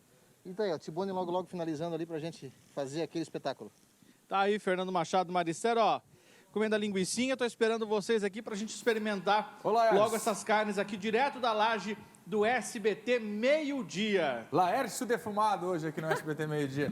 Ô, Laércio, a picanha, uma dúvida que eu sempre tenho. Você começa a assar a picanha com a gordura pra baixo ou com a gordura pra cima? Tá, vou perguntar pra ele aqui. Ô, André, o Fernando tá perguntando lá se a picanha, o certo é começar assando a gordura pra baixo ou a gordura pra cima? Então, Fernando, essa dica é uma dica aí que muita gente fica perguntando, é pra baixo ou pra cima? Eu vou dizer pra ti que tanto faz, porque você vai ter que selar de todo jeito, de qualquer maneira. Se for pra cima ou pra baixo, vai ter que selar os 3 lados. Então, o teu jeito tá certo. Se for para baixo ou para cima, tanto faz. O importante é selar todos os lados primeiro, descansar e depois fatiar ela para finalizar na grelha. O importante mesmo é comer no final. E o final, comer ela maravilhosa. E é o que a gente vai fazer daqui a pouco aqui, direto, como eu disse, da laje do SBT Meio-Dia. Como eu disse, só faltou uma piscina aqui para concluir essa festa aqui na laje que a gente está fazendo hoje, Dia do Churrasqueiro. Daqui a pouco vocês estão aqui, hein? Ah, se estamos. Meu Deus, essa tem uma certeza nessa vida que eu vou estar aí daqui a pouco. Laércio, tá bonito isso aí, hein, Maristério? Louco, parece um pão, né? Tá muito bonito isso aqui, Fernando. Tá bonito, gente. Mas essa história de selar eu não conhecia mesmo. É legal. Então você sela, aí depois... Olha isso, Fernando. É muita sacanagem com quem tá em casa, né? Outra coisa que tá faltando que eu lembrei agora aqui, uma maionese. Acho que a Maria Esther que falou, né?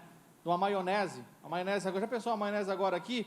Um belisco? Aí ficava bom, né, André? Tá bom, uma maionezinha, uma farofinha. Na próxima, quem sabe, nós fizemos tudo André, aí. Deixa passar tudo não isso aí, deixa ele comer. Mais gente aqui, a gente faz um negócio bem bacana. Mas a gente tá provando já a carne. Pelo menos a carne tá aprovada já aqui. Fica Daqui a pouco só na pra linguiça, gente, Fernando. Fica só na linguiça. Lá em casa é assim, churrasco é assim, é linguiça. Dele linguiça. Linguiça com pão. Fernando, agora você Depois imagina a carne vem só um pedacinho. a galera que tá aqui do lado, ali do lado da laje aqui do SBT, que sacanagem. Essa hora, cheirinho de churrasco na grelha, gente. Olha, que Até daqui a delícia. pouco. Hoje é dia de churrasco aqui na laje do SBT Meio-Dia. Coisa boa. Bom, a pandemia nos trouxe aí hábitos diferentes e a gente está cuidando mais da nossa higienização. E deve continuar isso, né, Maristério? Que isso é importante para toda a nossa saúde, não só com relação ao coronavírus. Mas o tal do álcool gel. Você precisa passar o álcool gel toda hora, mas não é em todos os lugares também que você tem assim ao alcance da mão, Maristério. Por isso tem essa novidade aí, ó. Fernando, uma tecnologia direto do Vale do Itajaí, então é essa pulseira que você consegue carregar o álcool gel para onde você vai. Olha só que legal, gente. Porque facilita, você não precisa colocar na bolsa, no bolso, né, ficar toda hora tirando ali. Simplesmente você... E acaba que você vai usar muito mais, né? Você vai colocar o álcool gel toda hora, ele vai acabar passando mais. É uma tecnologia que o Estevão Limana vai mostrar pra gente agora. Pois é, a pulseirinha ficou aqui, você carrega de álcool gel, depois você vai apertando na pulseirinha, ó. Legal, né? Vamos ver? Vamos ver. Rodou. Durante a pandemia, novos hábitos tomaram conta da nossa rotina, seja na higienização mais intensa das mãos ou na utilização de máscaras. O álcool em gel virou um companheiro do cotidiano da população. As opções variam. Tem aquela no recipiente tradicional que conhecemos e aquelas que a gente aperta com o pé. Uma ação que já virou hábito para a população. Se eu tenho à disposição onde eu chego, eu já passo, né? Não tem geralmente é o de pé também, que é bem útil, né? E o meu de mão está sempre disponível também. Eu prefiro aquele que é o pezinho, né? Aciona com o pé. Acho mais garantido. Porque é perigoso os outros? Eu acho. Todo mundo toca, né? O uso do álcool em gel se tornou intenso durante a pandemia. Pensando em facilitar todo este processo de uso, uma empresa que está há 19 anos na área têxtil de Blumenau resolveu ter uma ideia para ajudar no cotidiano das pessoas. Desenvolver uma pulseira multiuso que armazena álcool em gel. A capacidade é de cerca de 8 ml, proporcionando uma praticidade maior para quem quer estar sempre em dia com a higiene. É só apertar que o álcool em gel sai. Os desafios foram imensos, né? Trabalhamos 24 horas por dia para fazer acontecer. Concomitantemente, a gente começou a desenvolver outras tecnologias, outros produtos que viessem ajudar o nosso dia a dia com a pandemia também. E aí que nós desenvolvemos a pulseira, né? Essa pulseira é muito prática por termos o álcool gel sempre à mão. Além da necessidade de higienizarmos as mãos, os hábitos na pandemia também trouxeram um outro problema agora para quem utiliza óculos. Incomoda bastante, porque sempre embaça o óculos. Tem que limpar, tem que lavar, se está em casa a gente lava. Não é a coisa mais fácil. Eu ergo o óculos ou eu limpo ele, ponho de novo e vou em frente. Incomoda bastante, atrapalha, depende da máscara que usa. Mas é bem irritante, sabe? Se usa porque é obrigada, mas é bem irritante mesmo. Tem que carregar a panelinha para limpar o óculos, porque senão tu já viste. De acordo com o Instituto Brasileiro de Geografia e Estatística, o IBGE, cerca de 19% da população brasileira tem algum problema de visão e acaba tendo que utilizar os óculos. Só que durante a pandemia, com a obrigatoriedade da utilização das máscaras, um problema se destaca: o embaçamento das lentes. É por isso que a população população busca alternativas no mercado para tentar ter mais conforto ao utilizar as máscaras e os óculos juntos.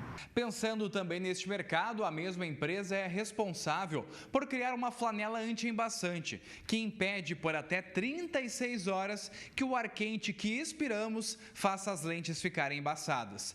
A ideia surgiu após os empresários notarem a dificuldade que os clientes e colaboradores tinham para trabalhar de óculos e máscara. O nosso tipo de público são todas as pessoas que utilizam óculos, né, principalmente óculos de grau, mas também óculos de sol. Talvez pela nossa rede de contatos de óticas ser mais no sul do Brasil, nós tivemos a maior parte das vendas nos 3 estados do sul, Paraná, Santa Catarina e Rio Grande do Sul, e em seguida São Paulo, né? Então, ainda estamos com um mercado grande a desenvolver em São Paulo.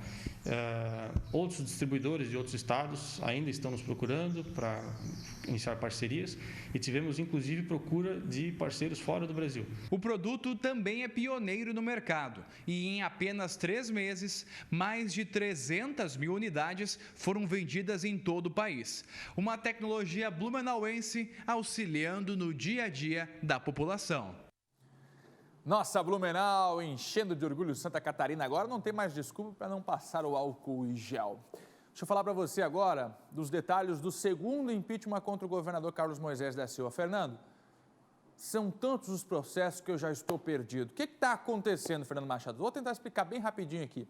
Tem um projeto de impeachment com relação ao aumento dos procuradores, ok?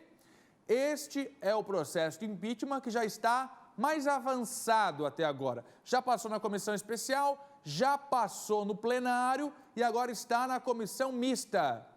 Com essa votação que deve acontecer no dia 16 de outubro, o governador e vice podem ser afastados. Mas aí o seguinte, já começou a tramitar o segundo processo de impeachment, este por causa dos respiradores, que está na comissão especial. Depois pode ir para plenário e pode ir para o afastamento. Mas, por enquanto, estamos na primeira fase. Quem traz os detalhes para a gente? Graziano Biali. Pois é, Fernando. O governador do estado entregou na terça-feira, então, o documento de defesa, justamente referente a esse segundo processo de pedido de impeachment. Então, ele entregou o documento lá na Lesc. E, como você disse, ele trata dessa questão dos 200 respiradores que foi comprado de maneira antecipada, né? Uma compra emergencial. Então, até amanhã, a vice-governadora Daniela Rainer também foi citada no pedido, deverá apresentar a sua defesa. Na representação, o governador é responsabilizado pela compra dos respiradores, pelo pagamento antecipado no valor de 33 milhões, sem que esses respiradores tenham chegado até o estado, e também com relação ao hospital de campanha que seria instalado em Itajaí. Para os denunciantes, o Moisés teria ciente desse risco de fraude que aconteceu durante essa compra e ainda teria ordenado a despesa não autorizada por lei e sem observância das prescrições cabíveis, diz isso no pedido de impeachment, né? Os denunciantes, então, afirmam que o Moisés teria, sim, participação nessa compra dos 200 respiradores. Já a questão também da denúncia, né? Os autores dizem que a responsabilidade do governador também se dá em relação à destinação de 100 milhões de reais ao combate aí da pandemia, à Covid, né? E com relação à contratação do hospital de campanha. Haviam, então, segundo eles, irregularidades no procedimento e que todos os procedimentos eram, sim, de conhecimento do governador. O governador também é responsabilizado por omissão, já que não instaurou nenhum processo de investigação contra o ex-secretário de Casa Civil e também contra o ex-secretário de Saúde, que estavam envolvidos nessa compra, inclusive respondem também a um processo. A vice-governadora também é denunciada, neste caso, Fernando, por negligenciar o patrimônio público e se omitir a todos esses atos. Nesse caso, tanto da compra dos ventiladores, quanto também na questão do hospital de campanha. Agora, então, Fernando, como foi apresentado, então, a defesa, os próximos passos é para que essa reunião receba a defesa tanto do governador do estado quanto da Daniela Rainer, que tem ainda prazo até amanhã para ser entregue, e a partir disso avalie, então, esses pareceres. Aí tem um relator que ele terá o prazo de 5 dias para fazer a análise dessa defesa. Caso a defesa da Daniela entregue ainda hoje, esse prazo começa a contar a partir de amanhã já. Aí serão, então, 5 sessões ordinárias, contando a partir do recebimento das 2 defesas, para que o relator possa verificar e concluir o relatório, apresentar esse relatório a essa comissão especial e, a partir desse relatório, então, eles votarem se dão ou não continuidade a esse processo de impeachment. Sendo decidido pela continuidade do processo de impeachment, é instaurado, então, o PDL, né, que é o projeto legislativo, projeto de decreto legislativo, e aí sim esse processo de impeachment tem prosseguimento, vai para a votação em plenário, onde precisa de 27 votos favoráveis dos deputados para ter o prosseguimento. Então, Fernando, essas são as informações até o momento. Obrigado até o momento. Seguimos com você aqui no SBT Meio-Dia. Laércio Botega, pode chegar. Chega mais bem por trás aqui, ó. Chega mais bem por trás. Vem, garçom. Ele veio trazer os churras aqui pra gente, Fernando. Pode entrar, não era agora, ela falou agora. Laércio e depois Rinite. Cadê? Vem cá, olha tá aqui, o que ó. você trouxe aqui. Linguicinha. Mostra pra cá. Essa aqui é a linguicinha com a provolone? É, sim. Posso pegar? Claro, é. Não, pra ficar olhando. É pra ficar olhando. Duas farofa? Não tem farofa. A gente não preparou farofa. É só um aperitivo para depois vocês subirem lá e comer com a gente. Tá bom, né? Traz um refri também, por favor. Um refrigerante? Ah, quer mais? Quer alguma coisa também, Maria? Essa linguiça Uma provolone cerveja, aqui? O que pode? é? Ele vai explicar depois lá. Muito bom. Gente, que delícia! Bom, né? Churras. Hoje é o dia do churrasqueiro, para vocês que não sabem, Não estão sabia ligando a que- televisão agora. Dia do churras aqui. Garçom não come, só serve. Ah, mas eu não sou garçom. E aquele tizão que vem aqui limpar a mão na cabeça, né? Fernando! Obrigado. Tá bom, Vai. vou lá, depois você sobe. A gente já sabe lá, Léo. Valeu. Pior que tá bom, hein? Tá delícia, Fernando. Falar de rinite agora? Vamos falar de rinite, então. Fernando, você tem rinite? Não sei, eu às vezes espirro, mas nunca fui ver se tem. espirrar não é rinite, né, O que é Fernando? rinite? Rinite é uma alergia respiratória que a gente sabe que piora muito agora na primavera. Eu tenho, então eu falo com propriedade do assunto, porque, Fernando, a gente sofre por causa do pólen, enfim. É isso, sobre esse assunto que a gente vai conversar agora com o alergista Ernesto Mayer, ou Meyer, né? Você pode me corrigir aí. Ernesto, me diz uma coisa, por que é que a gente sente tanto, né, essa chegada da nova estação, nós que sofremos com a rinite? Boa tarde para você. Boa tarde, Maria Esther, boa tarde a todos. A rinite alérgica é uma doença bastante comum na população, não é só você que tem, muitos pacientes têm essa incomodação. E essa época do ano é especialmente ruim para os alérgicos, porque ela tem muita variação de temperatura, né? Você acorda de manhã, tem tempo um pouco frio, depois esquenta muito, à noite esfria novamente, tempo às vezes seco, às vezes úmido, e essa variação de temperatura e de pressão barométrica, ela é ruim para os alérgicos, para quem tem rinite, e provoca os sintomas que todos os alérgicos já conhecem. Tá certo. Hoje, então, para mudar um pouco a forma da gente abordar o tema rinite, porque a gente sabe que muita gente realmente sofre com esse problema, com as crises agora. É bem comum. Nós vamos fazer, então, mitos e verdades. Aí o doutor vai dizer pra gente se é um mito, se é uma verdade e por quê, né? Vamos lá para o primeiro telão. Vamos ver o que diz aqui. Mitos e verdades. A rinite alérgica é hereditária, ou seja, passada de pai para filho, doutor? Sim, na verdade, a tendência alérgica, a alergia, ela tem uma característica hereditária, né? Então, os pais, ou um dos pais sendo alérgico, existe uma grande chance de que os filhos nasçam com essa tendência alérgica. Só que a doença rinite não é necessariamente hereditária. A criança que herda a tendência alérgica, ela pode desenvolver rinite, pode desenvolver asma, pode desenvolver dermatite atópica. Então, o tipo de alergia que a criança vai desenvolver pode ser diferente daquela alergia que os pais têm. Mas essa tendência alérgica a desenvolver uma doença alérgica, ela realmente tem um caráter hereditário. Tá certo, verdade. Vamos para o nosso mito ou verdade, então? Vamos dar uma olhadinha. Toda rinite é alérgica. Mito ou verdade?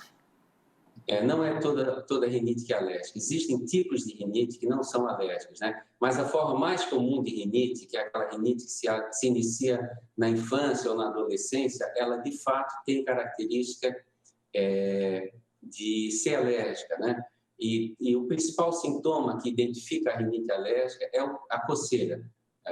Apesar que algumas rinites não alérgicas têm essas características também, né?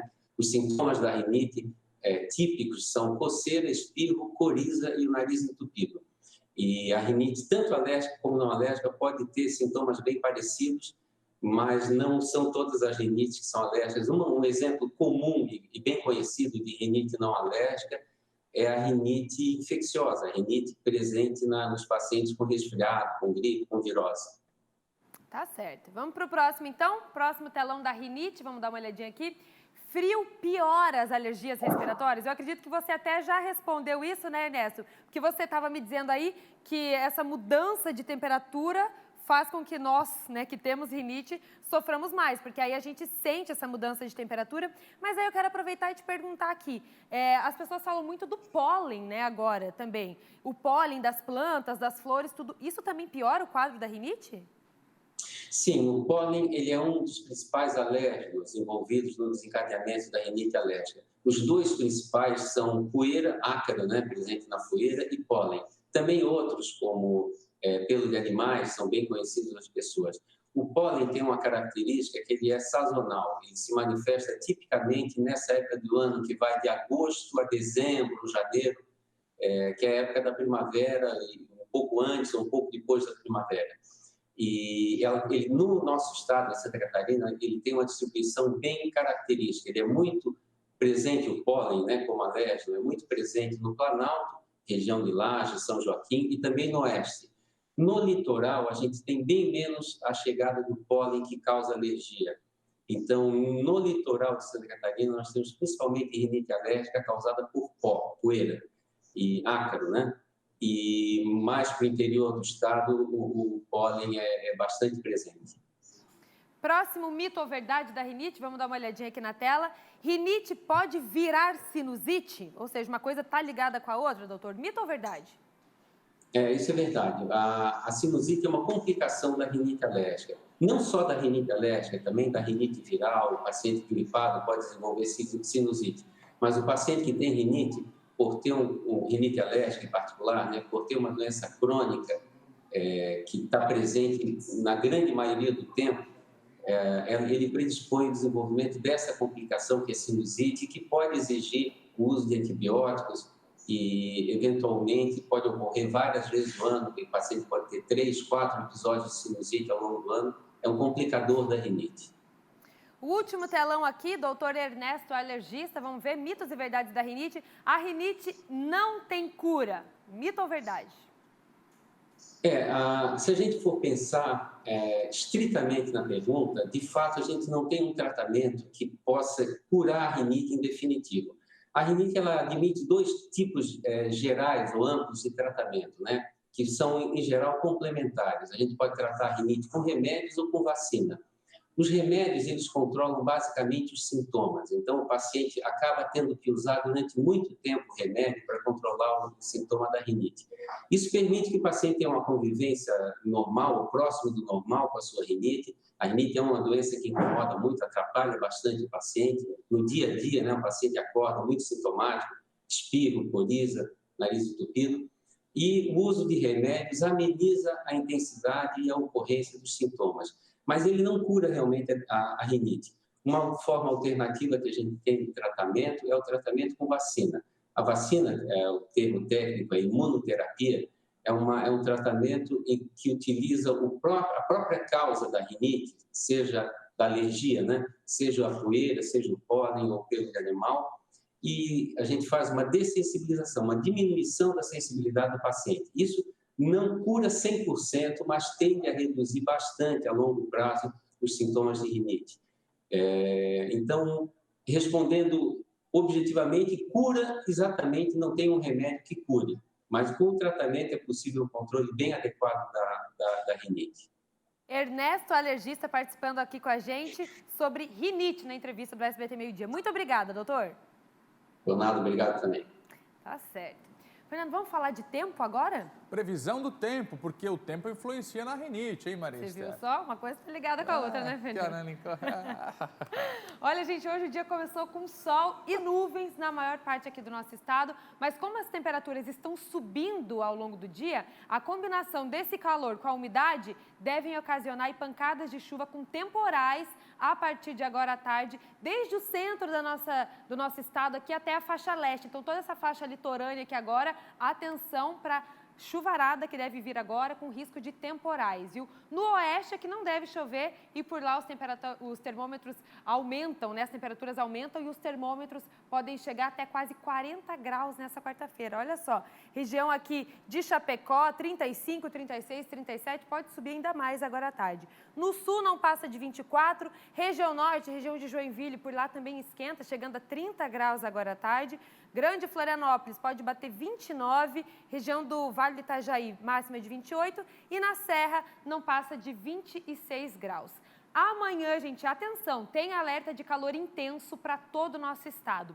Uma massa de ar quente vai deixar o nosso dia ensolarado, poucas nuvens no céu e as temperaturas lá em cima. No finzinho da tarde, tem sim uma possibilidade de pancada de chuva, mas é uma chance pequena, viu, gente? O destaque desse calorão de amanhã vai para a região oeste, podendo passar sim dos 40 graus por lá. Então, Joinville amanhã também esquenta muito, ó, 36 na região norte, Blumenau também, Chapecó ali, ó, 35, Criciúma 35, Floripa chega a 35 graus também e Lages, olha só, Fernando, na Serra Catarinense a máxima é de 33 graus. Calorão nessa quinta-feira. Muito bem. Previsão do tempo. Em Chapecó, 50 famílias indígenas estão sem água há mais de 3 meses. As bombas que abastecem a aldeia estão paradas desde junho, sem que os órgãos responsáveis solucionem este problema. A Vanessa Presoto traz para a gente os detalhes. Olá, o problema em questão é a falta de energia elétrica para o funcionamento das motobombas que realizam o abastecimento de água na terra indígena Todo-Ximbangue. Ainda no dia 8 de setembro, a Justiça Federal orientou a União a realizar em um prazo de 5 dias todas as providências necessárias para o abastecimento de água. Mas até agora o problema não foi resolvido e a multa diária pelo descumprimento é de R$ 100. De acordo com os indígenas que procuraram o Ministério Público, o conserto da motobomba foi feito parcialmente, mas há um problema elétrico de baixa tensão que impede que a situação se normalize. A União disse que esse problema de rede elétrica é responsabilidade da Celesc. Na tarde de ontem, a Celesc foi até a aldeia para instalar um equipamento de medição para verificar o nível de tensão no local. Em nota, a empresa disse que só recebeu na manhã desta terça-feira a solicitação da União para aumentar a tensão da rede elétrica que atende a aldeia. De acordo com as lideranças da terra Todo-Ximbangue, cerca de 50 famílias estão sofrendo com a falta de água. Voltamos com vocês aí no estúdio. Vanessa Presoto, e a Justiça derrubou a decisão do governo federal que acabava com a proteção dos manguezais e das áreas de restinga. A gente mostrou aqui no SBT Meio Dia. Decisão do governo federal acabou com as delimitações que preservaram durante muito tempo e que preservam até hoje essas áreas, mas agora a Justiça diz o seguinte: não a essa decisão do governo federal. A Carolina Fernandes tem pra gente os detalhes desta informação. Quer dizer, a Justiça mantém então a preservação, é isso, Carolina? Fernanda, essa decisão temporária, feita aí por uma juíza do Rio de Janeiro, juíza federal do Rio de Janeiro, Maria Amélia Almeida, suspendeu então na tarde de ontem mesmo a definição, o que foi definido nessa reunião convocada aí, reunião polêmica inclusive, convocada pelo ministro do Meio Ambiente, Ricardo Salles, onde sim havia anulado aí algumas regras que protegiam restingas e manguezais de todo o país. Olha, a juíza entendeu que a revogação desses mecanismos aí de proteção apresentava um grande risco, danos irreparáveis, inclusive ao meio ambiente, colocando em questão de direitos garantidos pela Constituição e ainda por outras leis. A decisão judicial foi uma resposta, então, a uma ação popular movida por 4 advogados lá no Rio de Janeiro. Para você entender melhor o caso, né? Essa reunião foi convocada, então, pelo Conselho Nacional do Meio Ambiente, a CONAMA, na segunda-feira, e lá, então, foram revogadas 2 resoluções que estão em vigor desde 2002. Elas protegiam áreas de preservação permanente, como restingas e manguezais, restringindo, inclusive, o seu desmatamento e também a sua ocupação, né? O governo, então, justificou que essas questões são tratadas agora, foram incorporadas, essas questões de proteção foram incorporadas em outras leis, aprovadas depois, como o Código Florestal. Os manguezais são conhecidos como berçários naturais. Cerca de 70% a 80% das espécies marinhas passam por esse habitat.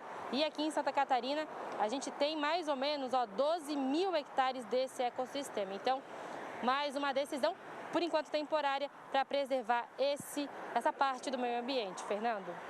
Obrigado, Carolina. Obrigado pela informação. O Prisco já está aqui com a gente, porque hoje o assunto do dia é essa operação da Polícia Federal na casa do governador.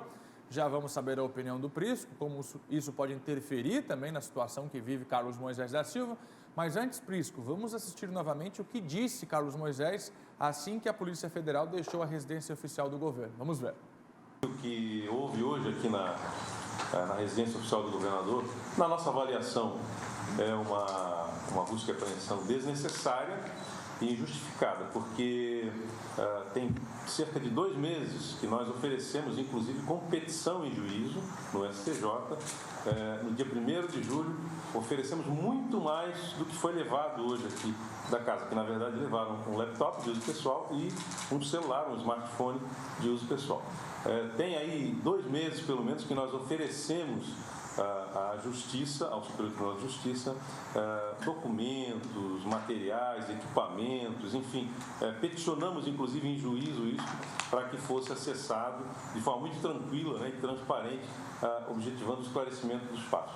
Na nossa avaliação não há nenhum fato novo que motive essa busca e apreensão e a gente continua acreditando na Justiça e à disposição da Justiça, obviamente, para fornecer qualquer outro esclarecimento necessário. Meu celular é o mesmo que eu uso desde o ano passado, 2019, 2020, o aparelho continua o mesmo, estava à disposição da Justiça, peticionei à Justiça, inclusive, dizendo aqui está o equipamento, até porque nós sabemos exatamente a lisura com a qual nós comandamos o Estado de Santa Catarina, nós estamos à frente do Estado, isso já foi ofertado, tem pelo menos 2 meses, dia 1º de julho. Foi uma operação muito tranquila, sem nenhum contratempo, na minha avaliação, e foi franqueado acesso a todos os ambientes, documentos, máquinas, computadores, e existem vários equipamentos eletrônicos aqui, várias máquinas, vários laptops, vários HDs, enfim, e eles se deram por satisfeitos apenas levando o laptop de uso pessoal e um celular do governador que tem há mais de 2 meses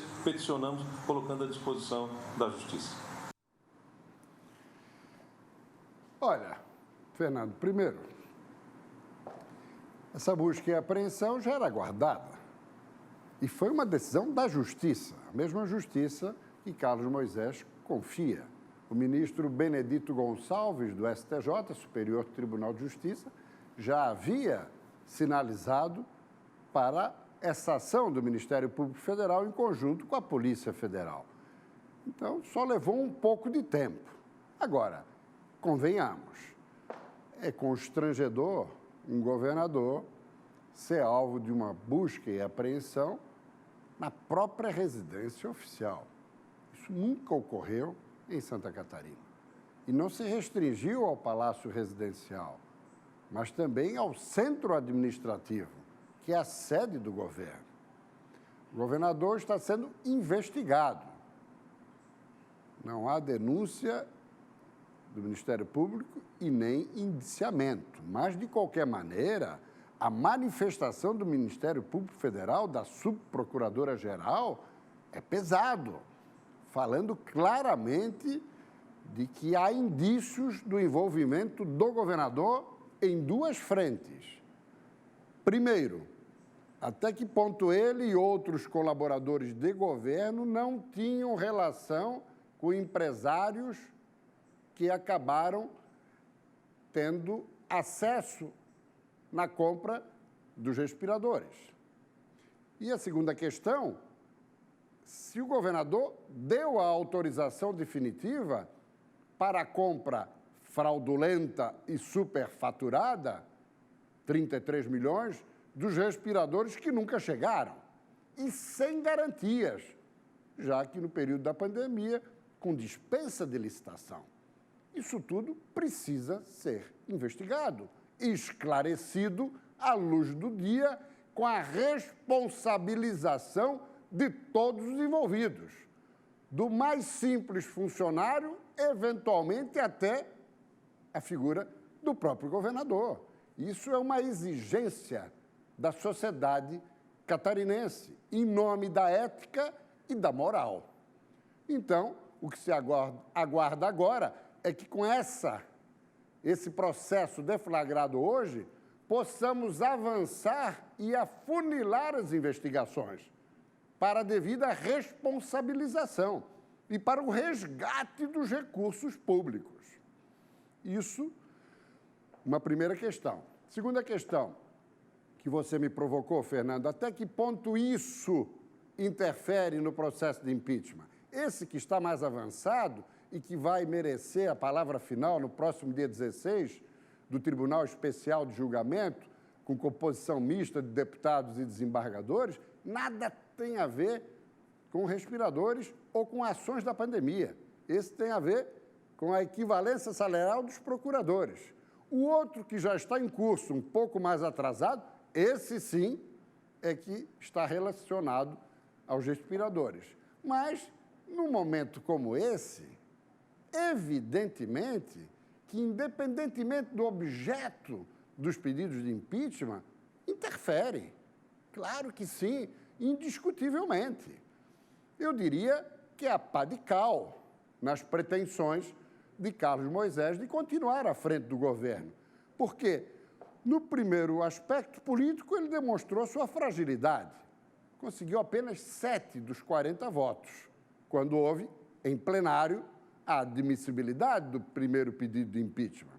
Depois tivemos o aspecto jurídico-judicial, ontem, com a decisão da ministra Rosa Weber, do Supremo, negando qualquer suspensão no processo do rito do pedido de impeachment.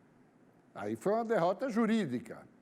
Em meio a essas duas situações de absoluta fragilidade, política e jurídica, judicial, o governador, com retardo, como já dissemos aqui, tentou se mobilizar para buscar o apoio da opinião pública, muito tarde, mas o fez.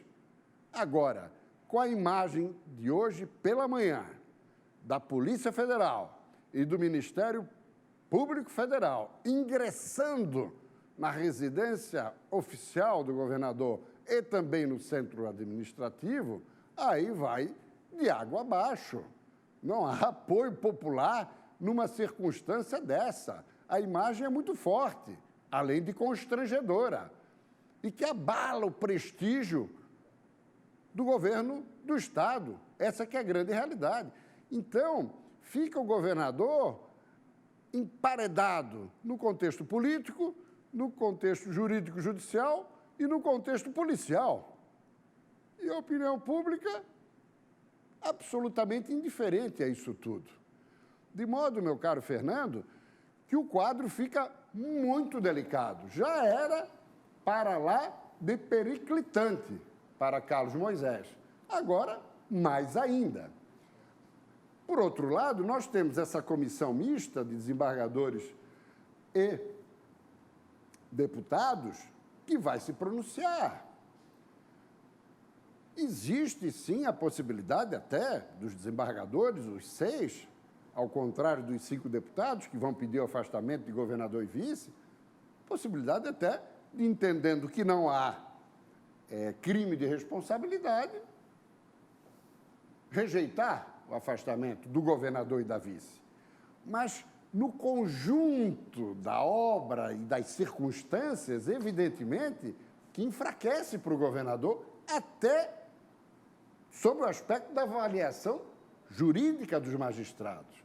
O que não está descartado é a vice-governadora ser preservada, porque ela não estava no exercício do governo em definitivo. Ela, como interina, respondeu 10, 12 dias. Quer dizer, imputar uma responsabilidade aí me parece um pouco de forçação de barra. Só que aí também não interessa para alguns deputados da Assembleia, que querem afastamento dos dois. Por isso que já tem um outro pedido de impeachment na fila, daí relacionado aos respiradores, mas também alcançando a vice-governadora. Como o tempo esgotou-se, fica para amanhã a questão da PEC, proposta de emenda constitucional para que as eleições diretas possam ocorrer até 90 dias antes das próximas eleições em 2022, de autoria do deputado Bruno de Souza, Novo. Falta apenas uma assinatura, já conta com 13. Com 14 ele consegue apresentar essa PEC, para efetivamente afastarmos qualquer possibilidade da indecorosa eleição indireta para uma segunda metade do governo, na eventualidade do afastamento do governador e da vice. Isso é um deboche, isso é um desrespeito. Os 40 deputados que afastam o governador e vice elegerem indiretamente um governo para 2 anos. Isso a sociedade não aceita. Por isso, amanhã voltamos ao assunto da PEC aqui, inclusive mostrando os deputados que já assinaram. Quem sabe até para estimular os demais. Muito bom, Prisco. Abraço. Intervalo, a gente volta já.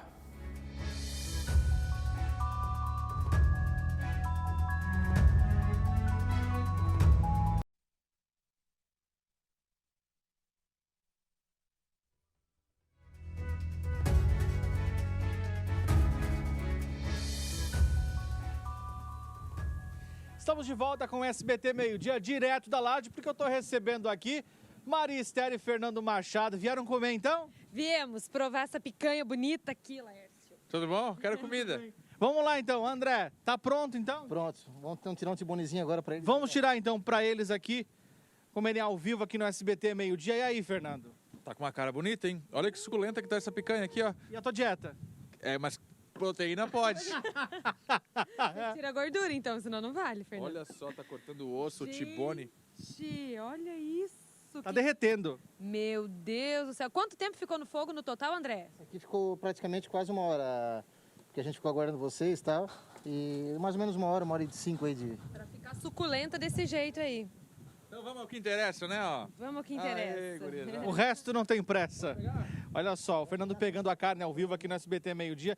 Olha só, isso dá uma vontade de comer em casa. Você de casa comendo o que aí? Olha só, um churrasco hoje no dia do churrasqueiro. E aí, Fernando, tá bom? Dá pra passar embaixo da mesa? Tá ótimo. E aí, Maria? Ela não pode falar, Maria Esther. Tá, então a gente termina o SBT Meio-Dia de hoje, direto da Laje. Direto da Laje, ele tá terminando de colocar um salzinho ali. A gente encerra o SBT Meio-Dia de hoje daqui. Posso cortar isso aqui? Direto da Laje, no dia do churrasqueiro, com essa delícia aqui na sua televisão. Um abraço e até amanhã, 11h30 da manhã. Bom churrasco pro pessoal em casa, né? Tenho certeza que todo mundo